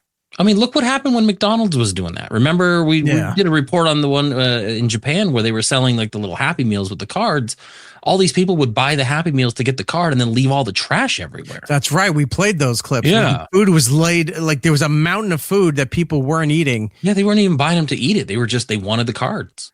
Yeah, so those Pokemon 2000 card Intersect saying those promo cards for 2000 are worth a lot, I think. Well, I have a few of them. Because we came in, they were supposed to give it to you if you bought a ticket to the movie. Right. but I was with my friends and we were going. I don't know what else was out at the time, but we went there as we handed out, your ticket stub at the time. They gave us the cards and we're all looking at it like, we're not going to see the Pokemon movie, but I think I had 3 or 4 of them. They all gave them to me. I said, all right, I'll do something with them. And I still have them somewhere. If I do, I'll send one to, to your kid and what have you. But that'd be awesome. Yeah. My kid. They'll get them like they got the chips you sent me. I joke because they get nothing.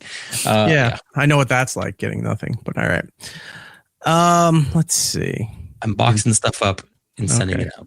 It's fair. I did show the kids one of the things I got you, and they laughed. It was good. It's fair because we were both very delayed unpacking everything for it. I just eventually got to it, and you didn't. It's okay. All right. So we have that. All right. I'm gonna have some videos and stuff for you. By the way, if you're watching this video, hit the like button, and if you haven't already, like and subscribe to either the YouTube or the Twitch channel. We did talk about at the beginning of the show that the membership stuff is going to be turned on this weekend, and we have a lot of stuff that's going to be behind the paywall. Well, as I've been trying to go through and convert everything to get the old satellite shows and the early iHeart shows up there, because even the first year or two for doing the iHeart show, we did not have the video element with it. And that was only like 2018. And you look back, like that's not that far ago, but yeah, we didn't even have the video stuff then. What I did find, because I found this in a folder and I was like, what is this stuff? I don't know what this is. And I'm looking through it. I go, oh, these are old show rundowns. Why do I have these? Oh, nice. I went and I looked and then one of them said no. And it's like convert to the video. So at one point, when we weren't allowed to use the iHeart facilities anymore, right? And we were starting to do it patched in together. We were using Discord because this, again, was like a year or two before StreamYard and all those other things came out where you could connect to do all of these things, right? So we'd have a Discord in there. And the Discord, I would bring over to this other program, and I essentially made digital stencils to have the layouts for the background, and the camera shots were all preset in OBS on my Stream Deck, so it looked like you were switching on television, what have you. Right. So I would record the Discord sessions, but apparently never put them up as video till way later on. So I found old shows.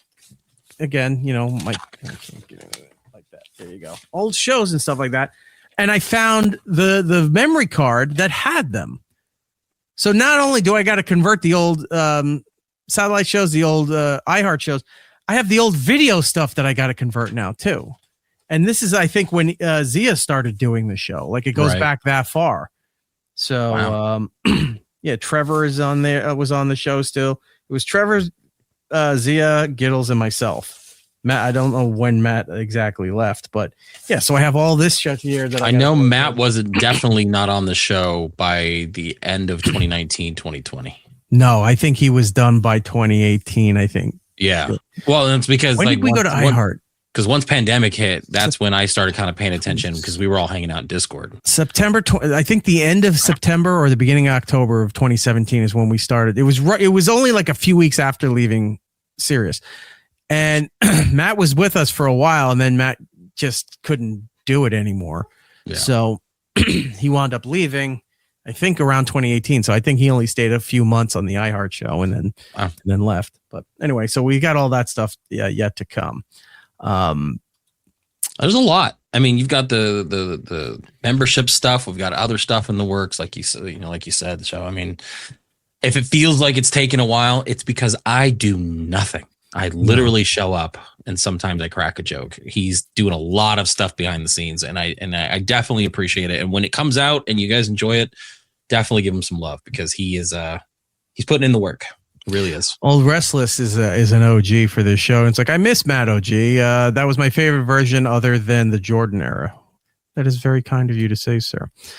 Speaking of Trevor has a new venture. If you're not following Trevor, he is the producer for the Jim Kerr Morning Show on Q104. He has something to do with the broadcast for the New York Jets. And he's on a Jersey station. Oh, really? What's that station called? The Boss. 107 something down on the Jersey Shore. Trevor does a lot, but he also has a side gig now. He's becoming an internet sensation. Now, he's doing a whole series of punk and ska covers.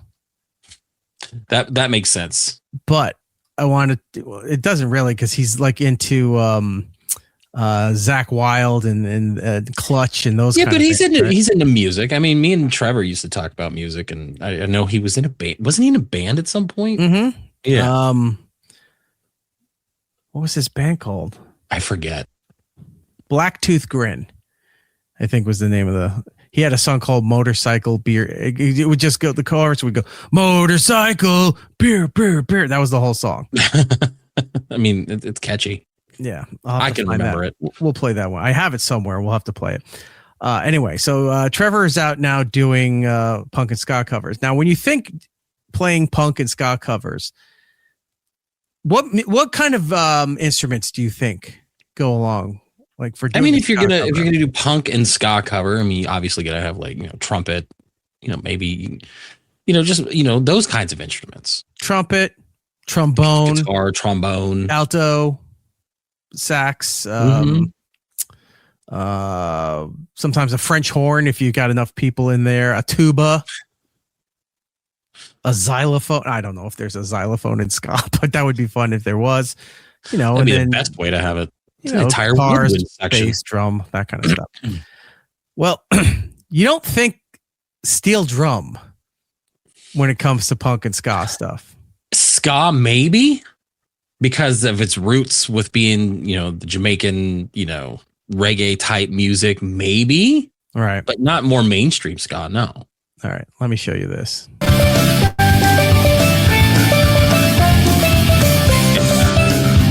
What? That's fantastic. It's not Trevor, by the way. I know it's not Trevor. It looks like Trevor. It looks almost exactly like Trevor. Back. It does look like Trevor. No, I want to give the guy credit, but that's not Trevor. It does look like him. This shouldn't work, but it does. Could you imagine getting off a cruise ship in Barbados? Is this guy playing this shit? Right.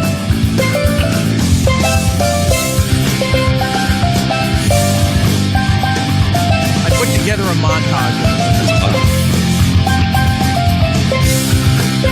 One of my favorite songs.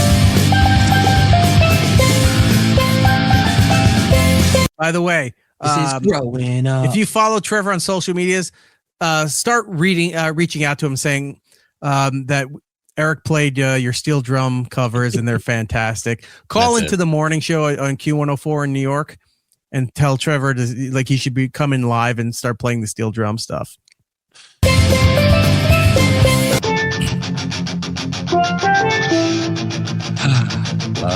This works too. It shouldn't. Oh, good.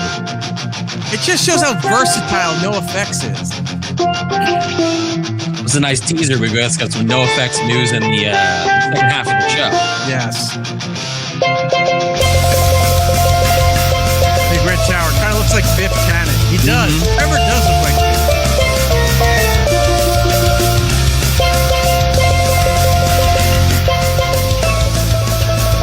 So good. It's insanely good.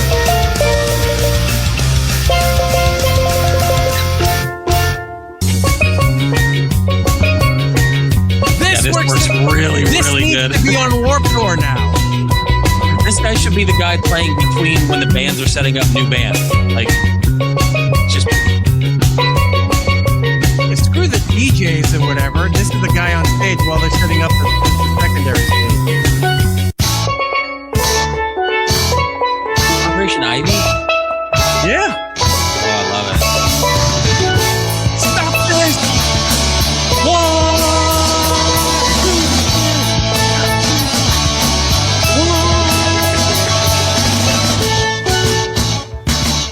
With another Unity song. Yeah, this was really weird. This is so good. Right? This guy should be way bigger than he is.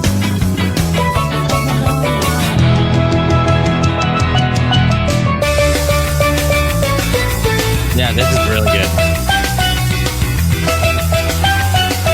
Guy's fantastic. Gabagool again.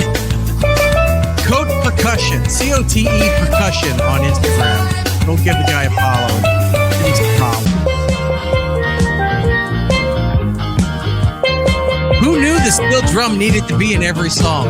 Like, I like this one, but not like as much as the others. I think this one's the weakest one.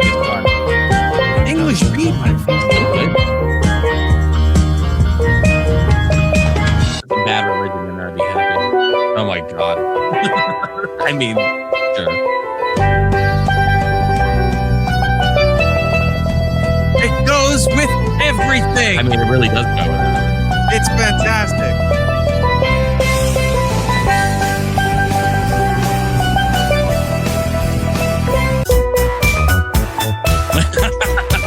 Okay, that was good.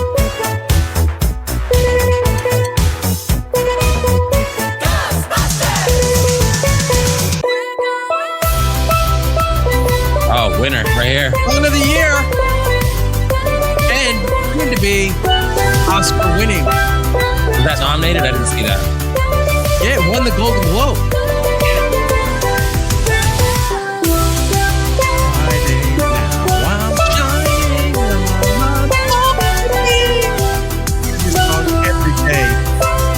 Kid can't be in the car without playing this song.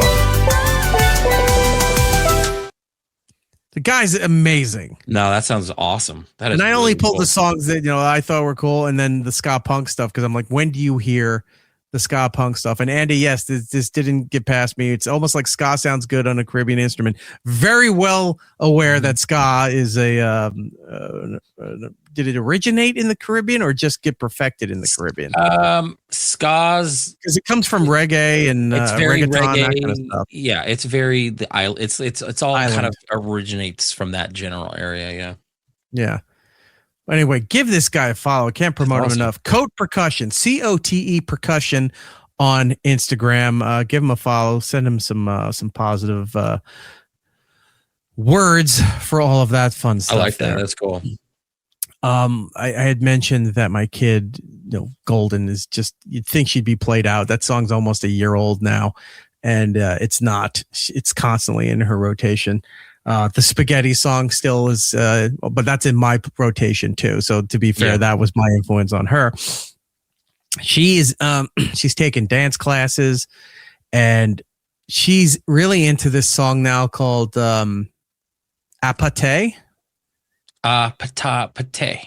Yeah. Yeah. It's this girl, Rosie or Rose with Bruno Mars. Yeah. My kids got me onto that one too. Like that. So that she's like, could you put on Apate? So that's on in the car now when like going to and from school or wherever we're going. I showed her this video. You know who Psy is? Oh, I love Psy. I love Psy. So he was doing some big festival over the summer in South Korea. He's still huge. And it was like 60, 70,000 people outside in this thing, right? And he does his own stuff, and he puts on the grandiose kind of show like Pitbull does. Very Do you flashy. see how he enters the stage? Yeah, like Rey Mysterio. He just shoot him up on this little thing, and then he just like, boom, I'm here, and then everyone fucking goes wild. I mean, say what you want about Gangnam Style, whatever. One, it's a fantastic song. It'll never not be a fantastic song. I bought the emote on Fortnite. I know you did. So I'll. And when I play with Homer and a few other people, they have it too. I got to wait for it to come back into the Fortnite store. So I mean, I hate the emotes, but right now I have, all the Simpsons stuff. Right. And I bought one dance emote because I was told, he's like, you got to have something in the lobby. I go, no, I don't. I hate the lobby. The lobby is terrible, but I got one emote. Would you care to guess what it is? You'll never I don't guess even know. it. I don't even know what would be out other than like something Simpsons really, but I don't remember anything like that. I got the one that Homer goes into the grass. I have that, but I don't know. What would you get? It's the Tupac dance to California Love. California Love. And right now I'm wearing the Marty McFly skin. So he spins around and starts doing the whole thing. So I'm waiting for, here's what I'm waiting for. I can't believe I'm talking Fortnite like this because I hated this game forever. And that Simpsons thing was a gateway drug into this game. Just got you back, yeah. Are you back into it too, or are you just kind of me and the kids played the other night? I ended up using some of the coins that I had, and I got Lemon Grab from Adventure Time and his little emote. I fucking love Lemon Grab. I was like, I have to have that. So right. I'm very, very stingy with my V-Bucks on there. I'm just not throwing it away. Yeah. I wanted to buy. They have the Batman glider. Mm-hmm. But it was 1,200 V-Bucks. I'm like, that's no. They know how to get you. They're like, oh, this thing is 800 because it's okay, but you don't want it. This thing that you want, oh yeah, it's gonna be $2,000, and then you got to spend it, and you can't buy anything. Well, they changed it, but it used to be where you couldn't buy just enough to get what you need. They recently changed that, so like it's like, hey, you have like 1,500, $8 will get you the rest. You know, they did that, and that's smart because a lot of other games don't do that. They make you buy these big packs for like $20, $25, and it's like. It's never enough to get a couple things. It's just the one thing, and now you have to buy another pack to get the. It's almost like you got to catch them all, or rob somebody. So I forgot what I was trying to tell you. I'm stingy with the V-Bucks because I wanted to buy. They had Batman Beyond in the store for a while. Yeah, and I was going to buy that wing, but I didn't realize the store cycles out so fast. 5 o'clock local time. They recycle it every day. Right. Well, some of them stay a couple days, like a week or so, but like the big events. But mostly it's usually a day. You get 24 hours. Some of the stuff that was in there, I didn't care. A lot of the stuff in there, there's so much anime shit that I don't care about. That's they do in there. Put a lot of anime in there. Yeah. But I'm waiting for Snoop Dogg to come back because I have Christmas Snoop Dogg. When we were playing, you were running around as Christmas Snoop, and I thought that was pretty funny. I want the other. There's 2 other Snoop Dogs, so I want to get them. And then they apparently they have the Gangnam Style, which led to all this emote. I'm waiting for that to come back in the store. Oh, that's why we brought this up. So Psy was playing this this festival in South Korea. Again, it was like 80,000 people. It's an insane amount of people outdoors. They were shooting water cannons up in the air and raining down because I guess it was so hot. Yep. So instead of doing confetti and all this other stuff, whenever to accent when he would jump or to hit the beat for emphasis on the song or the performance, the water cannons would shoot up all over the place to cool the crowd down, which I thought was brilliant because they don't do that in America. Like you see all these, dumb tarts passing out at Coachella and Electric Daisy because they're out there doing drugs, don't have any water. It's 100 degrees in essentially the desert where they should have the water and stuff going on. Anyway, so I'm watching this thing. Every now and then he plays, I guess you could call it a cover song, but he's not like playing it. They play the music and he does the song, right? He does the Apate song. And then he finishes the first chorus and he goes, like that. He walks off the stage thinking like it's no big deal. The girl comes out. That Rosie girl, or Rose, whatever her name is, comes out there. That place was already going nuts. That Psy was doing this. She came out there to do her part, going nuts. He did the Bruno Mars part there with her. Nobody was sitting down. Everybody was going crazy. The cameras are wobbling around, but it worked with. I'm like, God damn, Japan and Korea really know how to do concerts. The other place that knows how to do concerts is those Scandinavian areas where you see like those pirate Viking bands or whatever, and there's 100,000 people outside. So I'm going to one of those bands. You know that Metalocalypse show that was on Cartoon Network? Right. They are doing a tour, Death Clock. So they're going to do a tour of the fake band, and they're playing with a band called Amon Amarth, which is one of those big crazy Viking bands. And they do this bit at every show that they do, and it's a giant row where they get the entire audience to pretend and sit down and act like you're rowing a giant Viking ship. You should see some of the footage. You get these big festivals, they get everybody doing it, and it's in sync and it's in unison and it's wild. So I'm going to that, I think, in April. So I'm going to try to get some footage and hopefully we can do that. But yeah, it's that's going to be a wild show. I'm excited for that. Is she from Blackpink? I believe so. Yeah. I like Blackpink. I know they're not together anymore. At least I don't think they are. But that was one of the earlier bands, even before Le Seraphim and Avant-Garde and stuff, that got me into the K-pop stuff. Blackpink, we play them on the show here every now and then. What's their song that we play? Abracadabra. If you don't know that song, go check that out and take a look. It's a fantastic song. I want to show you something here. This was right as the song was blowing up in the United States. And Psy came into Sirius XM.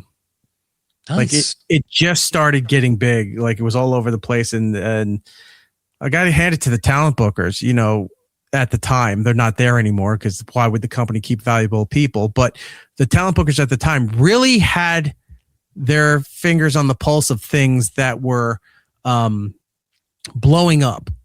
Like a lot of places, iHeart does this.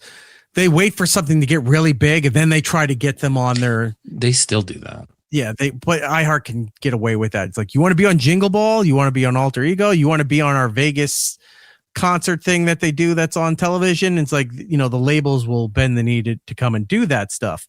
But, you know, a lot of places just wait till somebody blows up before they get them on the show. Like, I only want to talk to them when they're already successful and famous, what have you. So Psy was just, I mean, he was big, but he was not big in the United States. He was big over in Korea and in Asia.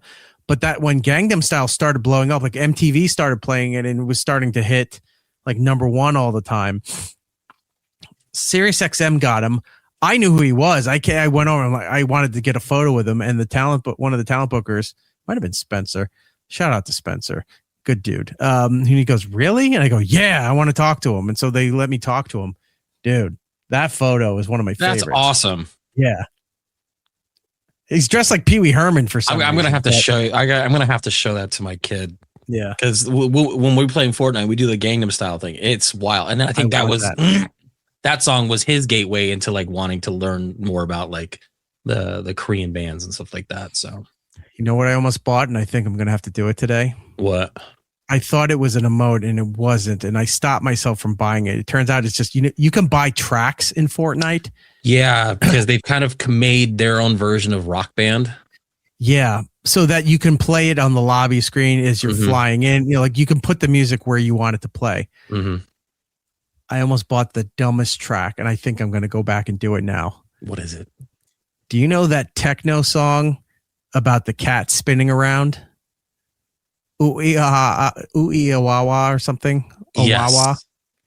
Where it just goes ooh-ee-wah-wah, and the cat sits there for a little bit, and it goes ooh-ee-wah, does it again, and then goes ooh-ee-wah. I'm so glad that like when we're dropping in, I don't hear your music. That would drive me. I'm gonna get that when I start streaming more Fortnite.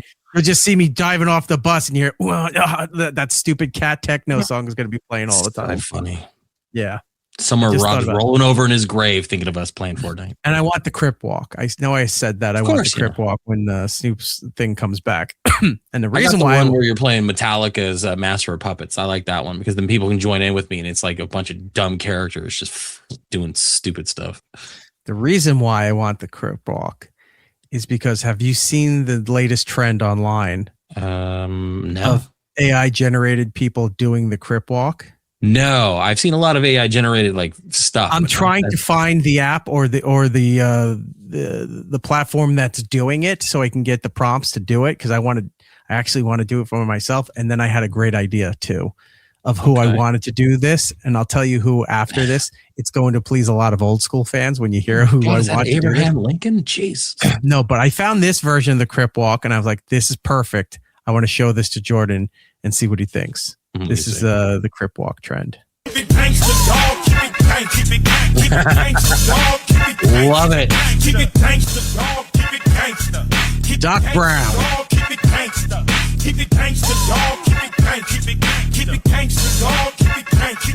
Oh, so good. It's fantastic. Back in high school, I used to know how to do that. I can't do that now. You knew how to do the Cryp walk? I used to know how to do the Cryp walk. I couldn't get my hands to do the blood thing because I couldn't do that. Yeah, I couldn't get my finger. That's funny that you showed me that because the new set that I just put together the other night while I was waiting for you to show me the YouTube stuff, this is what I built. A tiny DeLorean. And look at your little Doc Brown. I got my little DeLorean that I just made. All right. Well, I still think this is better. That is Doc much doing better. the Cryp walk is love fantastic. Doc Brown. You know who could do the blood thing with their hands? Really good? Dave Landau. Really? Yeah. He did it one day, and I looked over. I go, "Did you just do the blood hand thing?" He goes, "I could never get that." He goes, "If you don't, I don't know how well you know of Dave, but Dave's very subtle." And he just goes, I'm like, did you just do the blood thing? And he goes, damn right I did. Like that. I was like, all right, fair enough. That's so funny. But yeah, I want to find how the prompt or where I can go to do the Cryp walk stuff, because here's who came to mind. I don't know why this gentleman came to mind, but it came to mind. I want to get some photos and animate Ron Bennington doing that. That would be funny, actually. That's insane, but I could picture Ronnie doing that. That would be He funny. would not want that. I know he wouldn't be happy with that, but I wouldn't post it. Maybe. I don't know. Maybe I would. I don't know.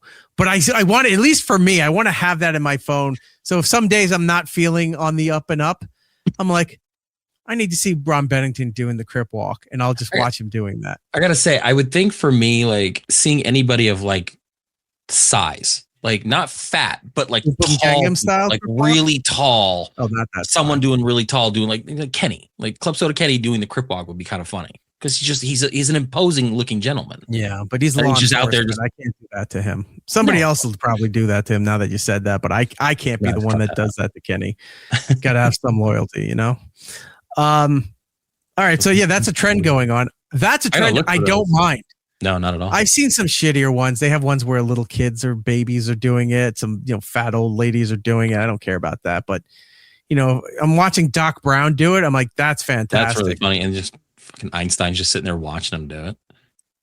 Or animate Einstein, not the dog, the real Einstein, and have him doing the. Could you imagine him in black and white, or in the Sepatone from back then, and having him doing it on old-fashioned film with the little squiggles on the film as he's doing the gangster walk? I would definitely like to see like famous people in history doing it. That would be fun. Andy's saying there's absolutely footage of Ronnie B. Walking off a bag of Florida Power during the White. Find that and send that to me. I'd be curious to see that. I do not doubt it, but I am curious to check that out. Do you remember the last show before we ended for the year? I brought somebody to the forefront that I like for a Christmas thing, and the audience didn't really care for it. Oh, the English guy, the guy that the gangster rhymer. Rap. Yes, the gentleman rhymer. I'm still a fan. I don't care if the fuck what the audience says. I enjoy the guy's work.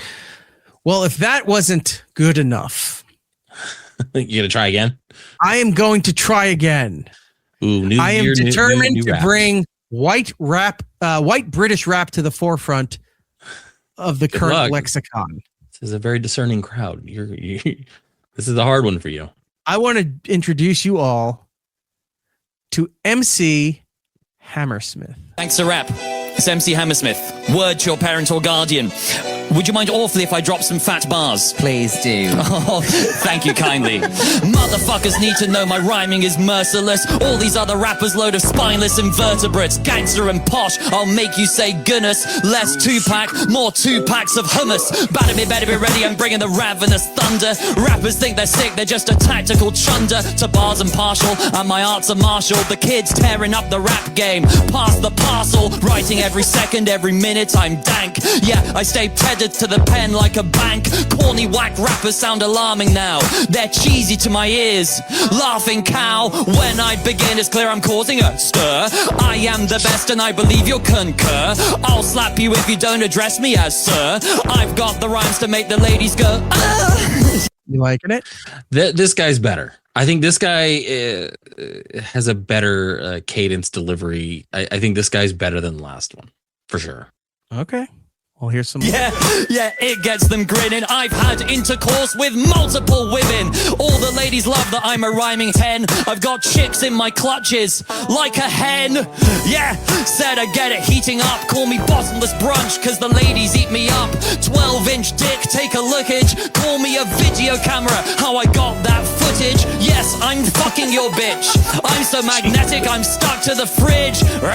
Women lining up around my house cause they want that. Yeah, I've got an alley full of pussy, top cats. I'm quick like a gale, you're very sluggish. Top Hat? Like a snail. Now it's getting cooking and these rappers looking awkward, so I'm coming to fruition like I'm wanking in an orchard. Real gangster I be, serving you with spicy hot zingers like it's KFC. Forwards and forwards is how I flow free. You go backwards, I'm the OG. Yeah, I spit off the head crazy. Your flow's like abortion, cause it's dead, baby. Yeah, it's MC Hammersmith. I could do this in my sleep like a song that... I'm dropping it hyper. Sorry, just choked on my own saliva. Yeah, I'm telling you, son. Did a big swallow like your mum. I said I am the best. Whack motherfuckers get slugs to the chest. I am so sick when I like this guy. This guy's disinfect the microphone with hydrogen peroxide. Big gun pointed at your mouth. That's the sinister truth. Lead flashing in your face like you're facing a roof. It's just insane. How large is my cock? Call my Johnson Dwayne, cause it's hard as a rock. I said riddle me this. How could any rapper not swivel on this? Ladies love the way that I spit doper. I'm surrounded by bush like this sofa. I'm a real raw murderer. Got more jams than the fucking North Circular. Yeah, that's lyrical swag. I'm like a dog walker cause I got this shit in the bag. I like it. You know why I think I like this? Is because he sounds like he should be on epic rap battles of history. Like that's the type of... Oh, fair enough. Yeah. So that is definitely better than the guy that you brought before the break. So okay, good on that one. That one's yes, Woodpit. My money don't jingle jingle, it folds. That emote is in the Fortnite store. Of course it is. Of course it is. Maybe I got to go buy that one too. Damn it! I'm gonna be spending real money in this thing. So much money tonight. Yeah. No, that was definitely better. Andy Hannon saying, F what the audience says. Guys, memberships launched this week and Nagel has gone full. How dare you? I'll pet and gill myself if you dare to compare me to that. Yeah, next week he's going to be in a full maroon suit with yellow shoes. 2014 YouTube joke rap. Well, it's fantastic. And it's not bad. He's white and British, he can get away with it. What's up, Gabby in the chat? Is she still there? Gabby, if you're was there a while ago. Oh my God. So, you know what I almost bought a ticket for that I'm still debating whether or not I want to go do this? Remember that girl last week, the Mexican chick that raps? Oh, Snow the Product. She's going to be here in March. Yes. And the tickets are cheap. I'm like, do I just go? You should. I might, because I bought tickets for a couple shows and I actually bought this is the first time I've ever done this. I bought a single ticket for a show to go by myself because I don't think anybody would go. Gabby, you know her? I just discovered her like last week. I brought her to the show. She's fantastic. No, she's great. And I may end up going. She's playing at a pretty small club here in Arizona. So you should go see her. Go get to the fridge. Give me a t-shirt. That's my thing. I want a t-shirt. I don't want to go to concerts. I just want the t-shirt. Yeah. Every time I go to a concert, Eric goes, go check the merch. I want to see what the t-shirts look like. And because I think I'll pay for it. I don't want you to do it for free, but I just don't want to go to the show. I don't mind doing it. You let me come on the show and not get paid. I might as well do it. I did say if she was in town in New York, I would go see her. She's definitely going to be here in Arizona. I think because I got mad. La Seraphim was in town over at the Rock in Newark, and I was like, shit, that was like a month or so ago. I didn't get a chance to go. I'll go to a K-pop concert. I'll definitely do that. Yeah, BTS is doing a tour, and they're not coming to Arizona. They're going to be in LA, and I was like, that might be fun. I don't know their stuff as much, though. I saw this. Travis, who I used to work with on O&A, posted that he says, I'm going to need 5 more full-time jobs to fund this. Apparently he's going to Harry Styles has a residency at Madison Square Garden. They just announced the tour too. Yeah. He's doing 30 days at Madison Square Garden, and it's the only tour dates he's doing in the United States. Yeah. Now, 1, it's a dick move, but 2, it's fucking brilliant because if I go to a country, it's like, if I don't have to go to all the cities for that country, I'll just do a month here. That's your problem to get to this area to come see me if you want to go see that. So I'm kind of on the fence with if it's a brilliant move or if it's just being a dick. It's kind of both. I think it's good. But he's going to this thing and I go, how about you just not go and save the money? I go, how many times do you need to hear Watermelon Sugar High? And he goes, what's the fun in that? And I said, you know what? Fair. Yeah. Fair. Reason why I asked if Gabby was here, because we like to represent. Last week we played Snow the Product. I still have to bring in that other video. I forgot to pull that. The one where she filmed it all in real time, where she's starting at one of those food trucks. Right. And getting street tacos or whatever, and then starts walking down one of the main boulevards in Los Angeles doing the whole video. Mm-hmm. This time I want to bring you, I don't know the guy's name, but the song is called Pancho the Rancho. I think we need to add this to the soundboard. Let's take a look. My name is Pancho. I live on the rancho. I make $5 a day. I go to Lucy. She give me some pussy. She take my $5 away. Ole! I'm already in. I think it's what the kids call a club banger. Yeah, March 20th. I may actually go see Snow the Product. Okay. All right. I will be in these. I don't know if I'll be going by myself, but we'll see. I'll figure it out. I'm seeing on my list here. I don't remember. I actually have something on this list that I don't remember what it is. Ooh, what is it? What's on the list? I'm trying to see if I have it here. Oh, I remember this. All right. I was just looking at the list, and that's the one I pointed out. Like I would have pointed out myself. Oh, you see what's on there? Oh, I see the list. Okay, and you see what I loaded. What you brought. I just saw what you loaded. I was like, "Yep, that's the one." I would have thought you didn't know what it was. Right. So, I normally wouldn't like this at all, but this guy shows up in random locations doing this, and for some reason, it just caught me unaware, and I found it hilarious. Now, what I would do with this guy, I'll tell you, like if I had a late night talk show, what I would do with this guy. Okay. But let me show you. This guy goes by the name of the Muscle Shuffle Man. Take a look at this. And then the vibe is running deep, deep, deep, deep. Vibe is running deep, deep, deep, deep. Vibe is running deep, deep, deep. He's dancing through a food court at the mall. Deep, deep, deep. Shirtless. Baseline's hitting and the vibe is running. Stepping in the rave, yeah, the rhythm is right. Now, if I was in the mall and saw this, I'd be laughing my ass off. Especially since most likely the song was put in post, which means this guy's just dancing to nothing. Or it's playing. Or someone's playing it. He's got the Bluetooth in his ear. But watching this guy, right? Watching this guy come in and just doing this stuff. If I was at a place where there's dancing or karaoke going on, and this guy showed up, I'm like, who is this douchebag? Get me out of here. I don't want to be here. But if this guy showed up at the mall, just rips his shirt off and he's wearing like aqua shoes. Yeah. Or socks just to get that smooth motion on the ground. And he comes in and starts doing this thing. I'd be laughing my ass off. I'd buy this guy's, his meal and everything. I was like, yeah, you want a hot dog and a stick? I got you. Trevor Stewart _ on Instagram. Go check it out. So funny. He's got different videos where he's all. I don't know if I have a second one. Let me see if I have a second one of these. It says you do, but I don't know if you have it. It does say I do. Yeah, he said 2 vids on that one. There's one. No, I don't. I guess I don't have the second one in there. I like his tiny little shorts.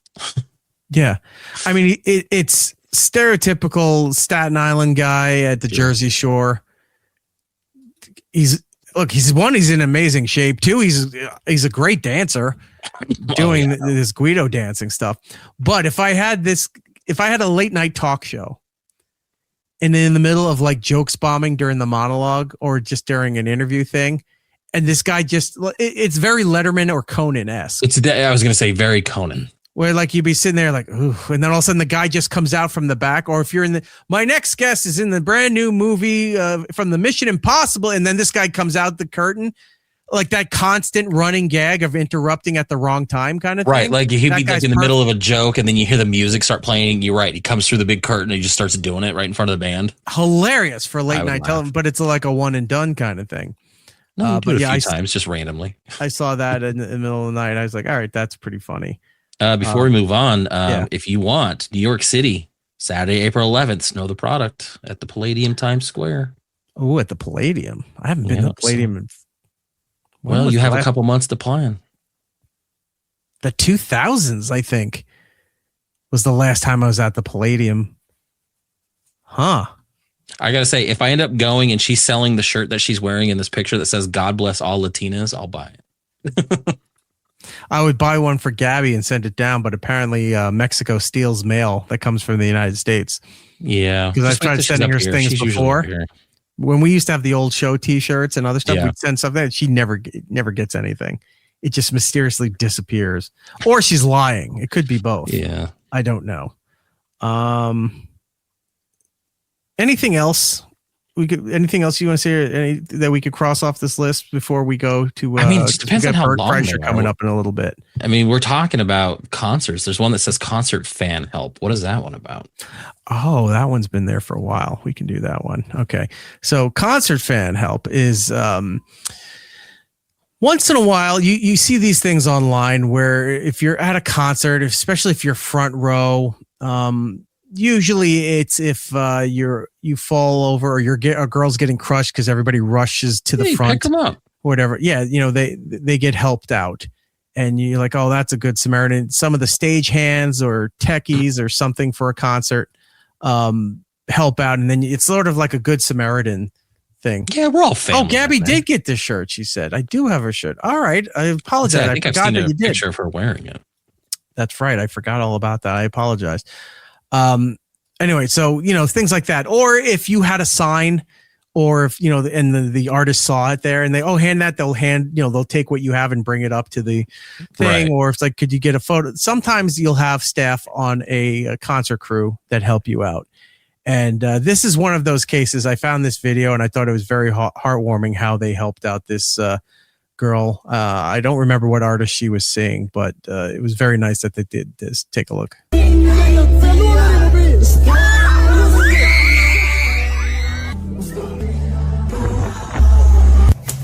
Uh-oh.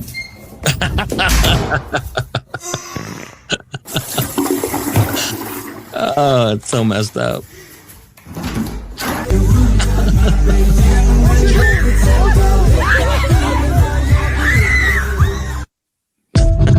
I don't know who they were saying, but I found that hilarious. Fantastic. I was actually telling I think it was a conversation I was having with my mom when we went to Duran, where it's like, I miss the old days where we didn't have cell phones and digital cameras, because my favorite bit was when you would see like a couple in front of you, like a row up, take their camera that they know they have to they don't have like a screen on it, so they can't see it right away, or they got to go like get it film developed, and they're taking a selfie and you get like right behind them. And like, you're going to be in that picture. You just don't know when they're going to notice it. And it's just that like weird little fun feeling that you're part of their little memory now. And it's like cell phones ruin that. You can't like do something fun behind somebody because they see you instantly. And then you're like, I'm an idiot. Like I can't do it anymore. It sucks. That was an ongoing gag with O&A when we'd have, whatever celebrity guest was on the show that day. Cause we go to break after we're done with the interview, we'd all take photos and stuff. But if they're not against the step and repeat in the studio, if you're in the middle of the studio, Norton loved to go in between, like behind you, and just do a face or something like that. It's always so good. And then it just became the whole thing. Like and Jim would do it. Opie would do it. And it looked dumb, but Ant and Jim would come back there and do stuff and try to ruin your photo. So now you're trying to figure out fucking Photoshop to blacken out the spot where, Jim's making a fucking, he's got a pretzel nugget shoved up his nose, something dumb. Yeah. While you're sitting Digital there. Cameras ruin that, man. Yeah. If I find some examples, I'll definitely, send one over to you on the side to take a look at that. Anything else, or should we get Bert on? Let's get to Bert, and then we'll hit up segment 2.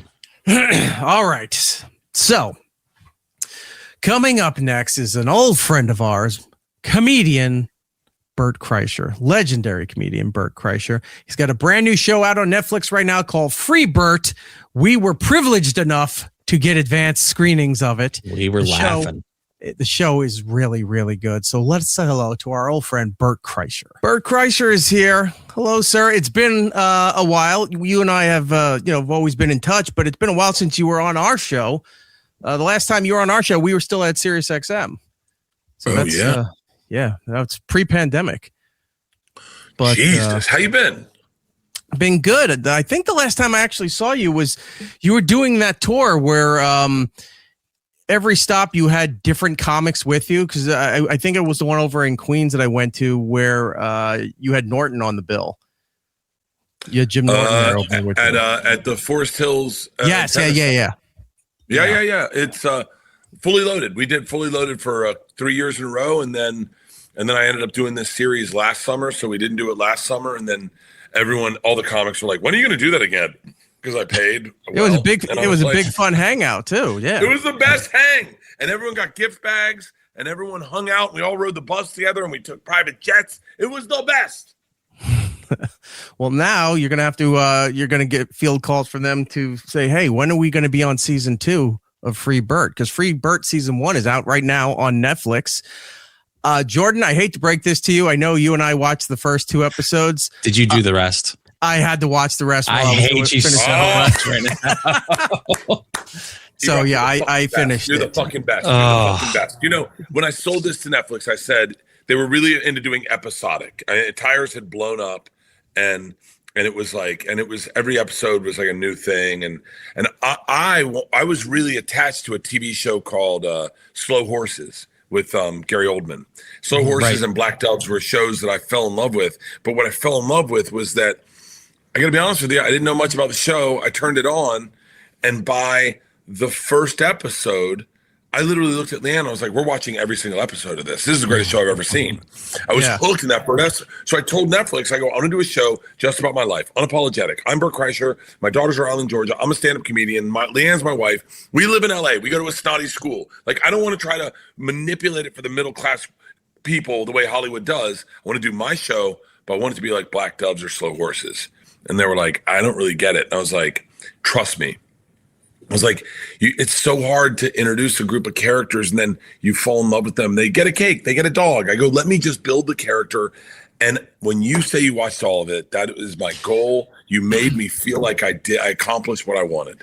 Well, it's funny because Eric was like, "All right, let's just watch the first 2. Let's go ahead and do that." So we ended it. We have our little conversation. Well, we didn't get access till last night, you know, and Jordan's on the West Coast. I'm on the East Coast here. So we're like, it was really late for me. I was like, all right, we'll watch the first 2 because we got to know what Bert's doing, right? If he's coming on. And then I was like, all right, I got to finish editing and do all this other stuff. And I went, you know what? I can see the other episodes are on this list. I'm just going to have to go do it. And made me so mad. I was awake. You should have just said, hey, Jordan, jump back on, because you're right. It's episodic, but what happens is like that first episode ends. You're sitting in the principal's office, whatever. And it immediately goes right into episode 2. And it's like without skipping a beat. So, I mean, you could even just take out end credits of first episode and it's just one long story.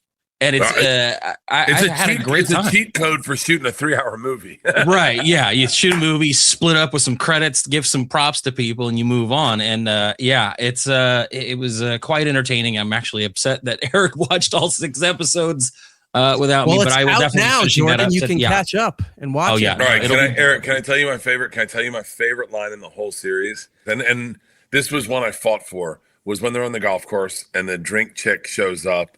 And they're like, "Hey, I got the word back from Dr. Shestak." And they're like, "Oh, yeah?"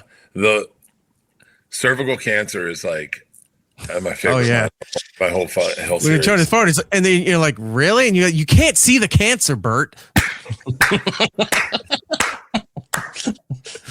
I want to tell you, there's no reason this should be a favorite line, but it's when you first show up at the girls' new school and you pull up and you go, "Oh, cool, there's a black guy or a black kid or something like that." Oh, good, there's a black kid. Yeah, and we're laughing. I'm like, why is that so funny? Why is that a thing? But we actually had to pause it. We were both laughing so hard we didn't want to miss anything, because that's the best. One of the best things about the show is that it's very fast paced. Like there's like line after line after line after line.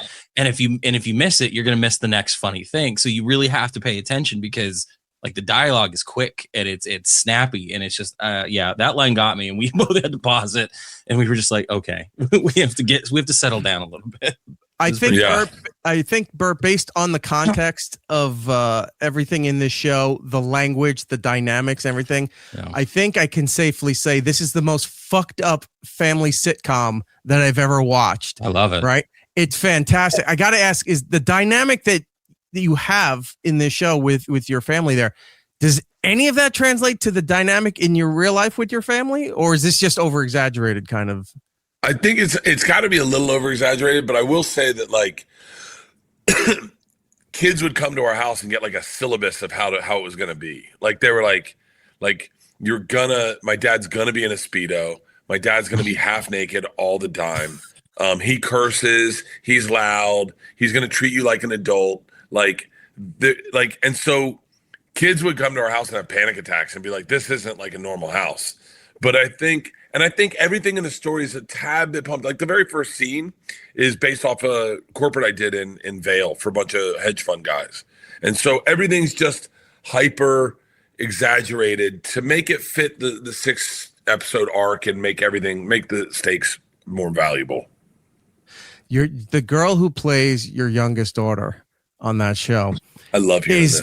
Is such an amazing. I don't want to say a foil, but like an Abbott and Costello, Laurel and Hardy, that kind of thing.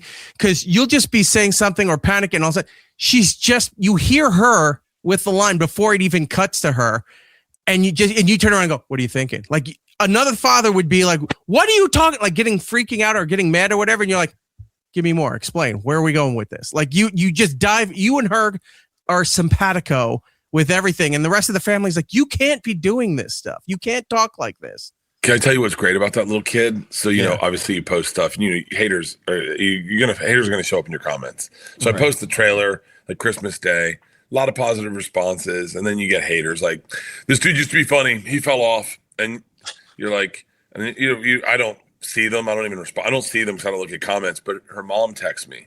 She's like, "Hey, I just found out Lilu's been in your comments and she's fighting with people. She's 11." And I go, "What?" And she was like, "Yeah." And then her mom screen grabs the comments and it's like, "This guy fell off." And then she wrote, "Your mom." And then he's lighting up the trolls in the comments and fighting with them. And they're coming at her in her DMs because they're out of sync adults who just are like, they don't know it's a child. Mm-hmm. And then, I thought that was the funniest, that this kid went to bat for me in the comments. Well, Eric and I were talking about it last night after we watched a couple episodes, and we liken her to, how you like have the angel and the devil on your shoulders. She's that little devil that's just like, "No, go ahead and do it. No, just go and do it." And the dynamic between you and both your daughters reminds me of my dynamic with my 14-year-old. And like, I speak the same. We're our language is terrible. We're constantly, it's like we're best friends. So watching that dynamic, I'm sitting there going, "This is my life. Like, this is hilarious."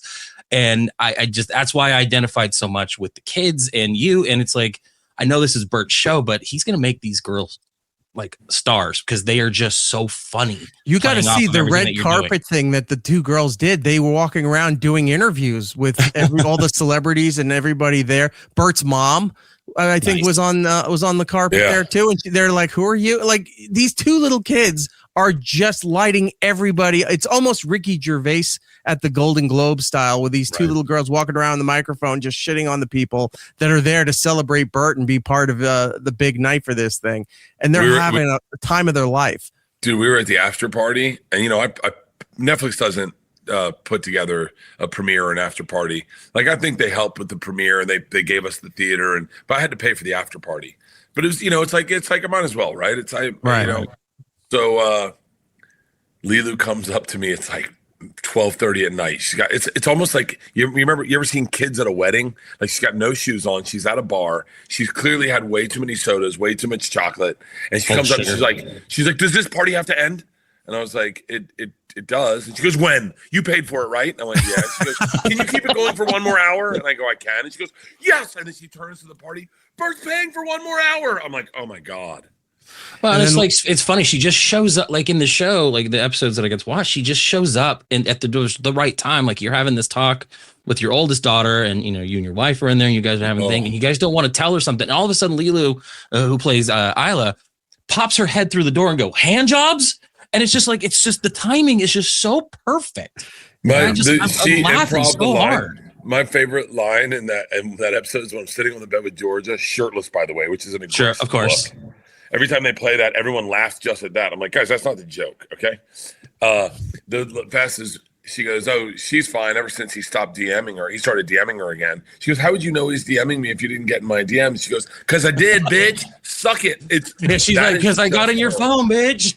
Yes, that is just her. We got us. With every line she's talking about. It just gets me because, you know, and I'm not going to reveal too much about the show. Everyone should definitely watch this. But like when she's like talking about how you were supposed to get back on the school and like she knows like the security guard shitting schedule. I'm like, how does a kid know that? Yeah, we paused the show at the episode at one point, and Jordan and I go, how does she know the security guard's lunch and shitting schedule? And we're like, I don't know. She has all these genius. Yeah, she's got like contacts everywhere. She sees everything. Yeah. She said that's based on Isla. When Georgia, we needed to see the principal at their school. And I said to Georgia, I said, we have to go sit down with the principal. And Isla goes, I should probably go with you.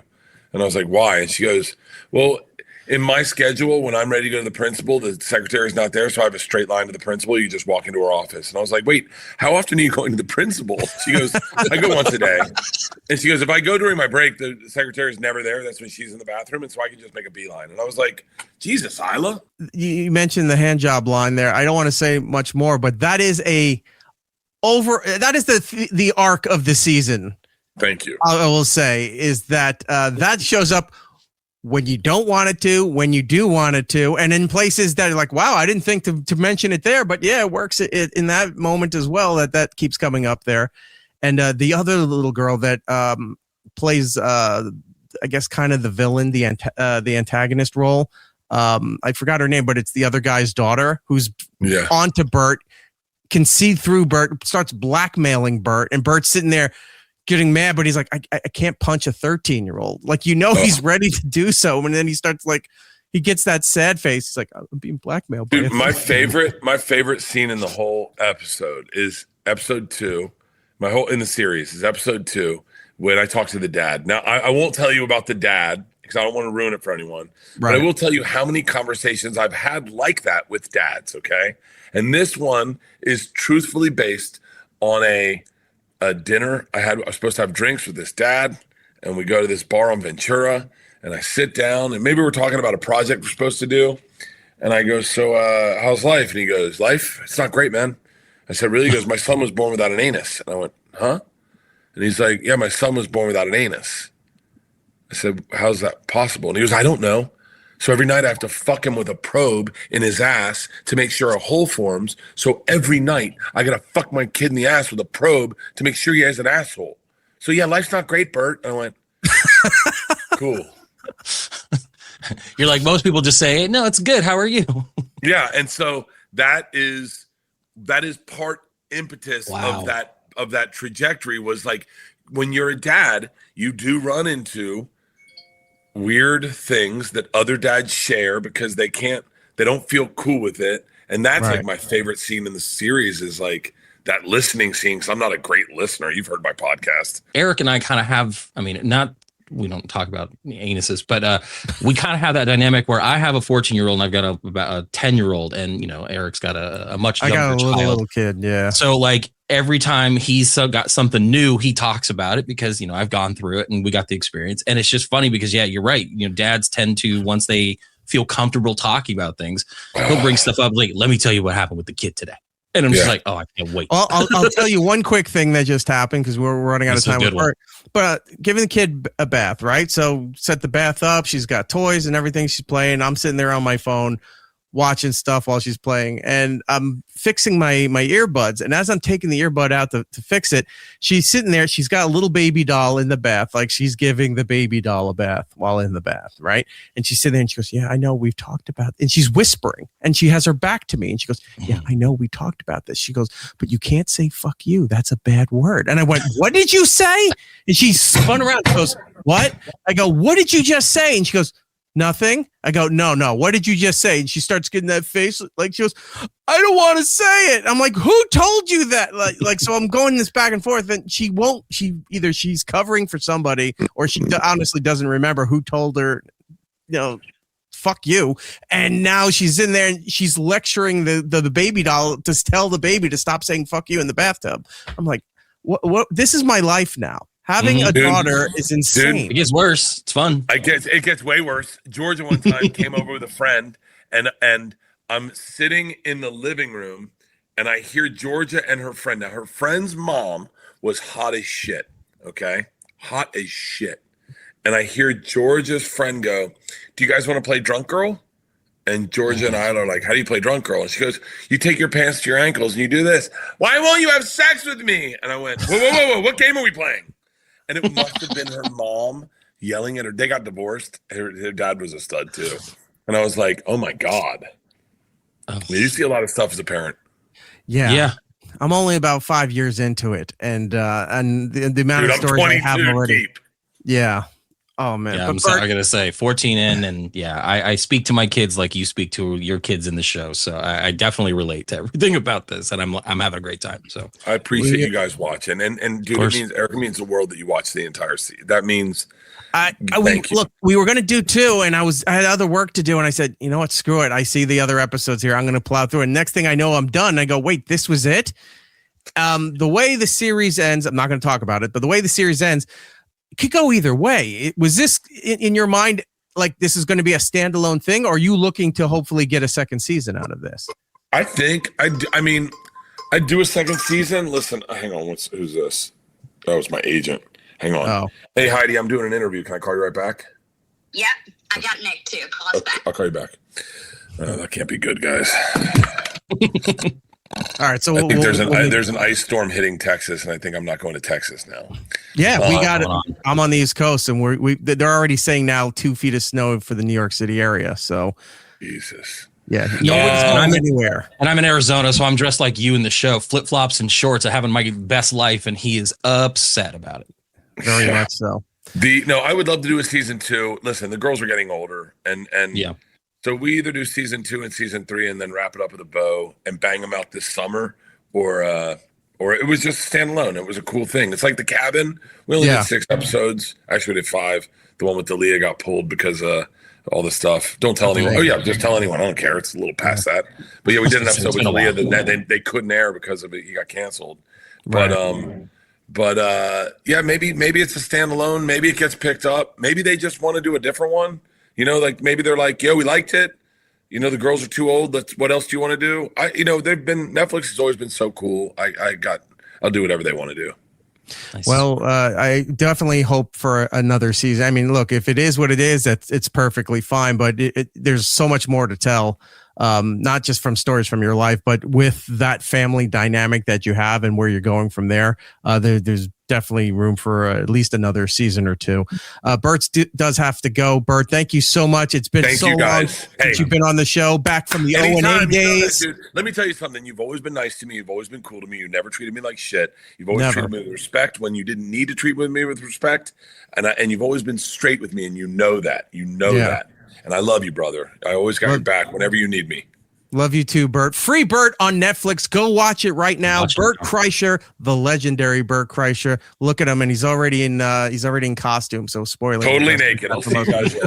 Take care, Bert. Oh my. More. It's Eric Nagel. Next.